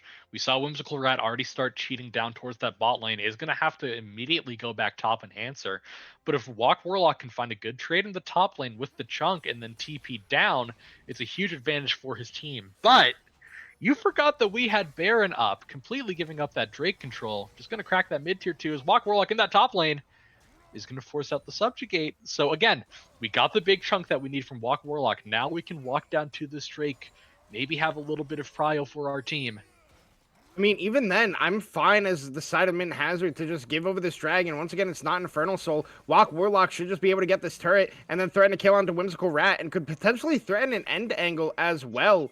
But Champ the Crystal Era is actually flying out here. It's not going to land on the Whimsical Rat. It looks like it's just going to be trying to slow play this split push win con for the side of Mint Hazard in this game, which I think is okay at this point. You really can give over one more dragon, obviously, before you have to fight for that last one, but Walk Warlock is creating so much side lane pressure, and there's nobody that can answer him. Yeah, we have the side lane pressure, but the question is for how much longer do we have this side lane pressure? Walk Warlock is already almost full build at 30 minutes into the game. Once that next Drake is taken, if it's 3 for 3, we're sort of forced to start grouping up and play those team fights. And since we're extending the game so long by stalling out those Drakes, we're giving Smolder more and more stacks, giving them more and more items to come back to as well. So how long can they truly clutch on to that split push? Yeah, we'll see how things play out. It's even harder to kill Nihao Dylan now, having that Guardian Angel available to them as their fourth item. Typically, a lot of the times before, oh wait, Nihao Dylan's just going to flash it and immediately kill Tortuga. No response time out of the Mint 80 carry. And now it looks like Mint might be on the brink of losing this one. Era Ethos can just group up. They can look for an end angle here because Walk Warlock is still playing the split push in top lane. Mr. Geeky is pressing forward. He's looking for an angle to hook. He does have real flash available to him as well. He's going to find a Torius TLP. TLP flashes away, but he's instantly deleted by Nihao Dylan. TLP is finally recalling, but it doesn't matter because Whimsical Rat is TPing in. The turrets are already under focus of the side of Era Ethos. Walk Warlock TPing to the second structure. Pandora's going to call the Forge God, and it's not going to matter because the Nexus is being hit, and it is down. Era Ethos gets the win 2-1 over Mint Hazard. I guess the question of how much we can hold on to that split push is not long at all. We canceled our back in the top side and just couldn't get back to the base in time when you with Walk Warlock, and it costs them the game. Era Ethos is able to close it out 2-1. And again, just looking at that damage and that gold total for Mint, all of your lead was on Walk Warlock, but just unable to find the group team fights that they needed, and it will ultimately cost them the game.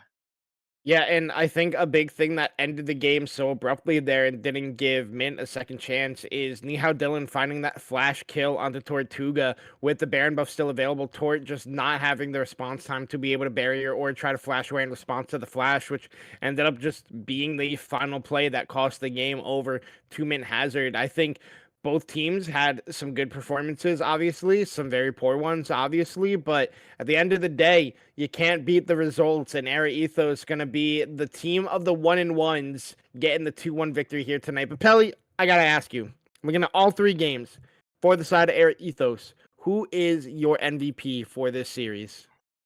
I mean, I think Whimsical Rat had a pretty strong game 1 and 2. Pretty invisible in this game, though, was the problem. I think overall, just for consistency, I have to give it to Nihao Dylan. Had a really great game 2, even though he got put in the hole 0-3. Had a great game 3 as well on the Smolder. So overall, I think Nihao Dylan is the player of the series for me. I think I do have to agree with that one. Obviously, had the phenomenal Lucian performance and the Smolder one. I will shout out Mr. Geeky for his performance throughout the entire series. I think if we're not going to give it to Nihao Dylan, it honestly should be Mr. Geeky. He had 3 deaths the entire series and was kind of just playing phenomenally. Even in the game 1 loss, he still had a good karma game. But, obviously, big boom boom damage, big numbers, and the reason why the game ended because of Nihao Dylan. So respect to him, but shout out to both teams for putting on a great show tonight. I've been Chung Somo, joined by Pelly. Shout out to Pop Tart in the background doing all the production work. Much appreciated as always. And if you've been drinking tonight, pass keys off to somebody else. We'll see you next time. And Blue Otter League Platinum. Bye.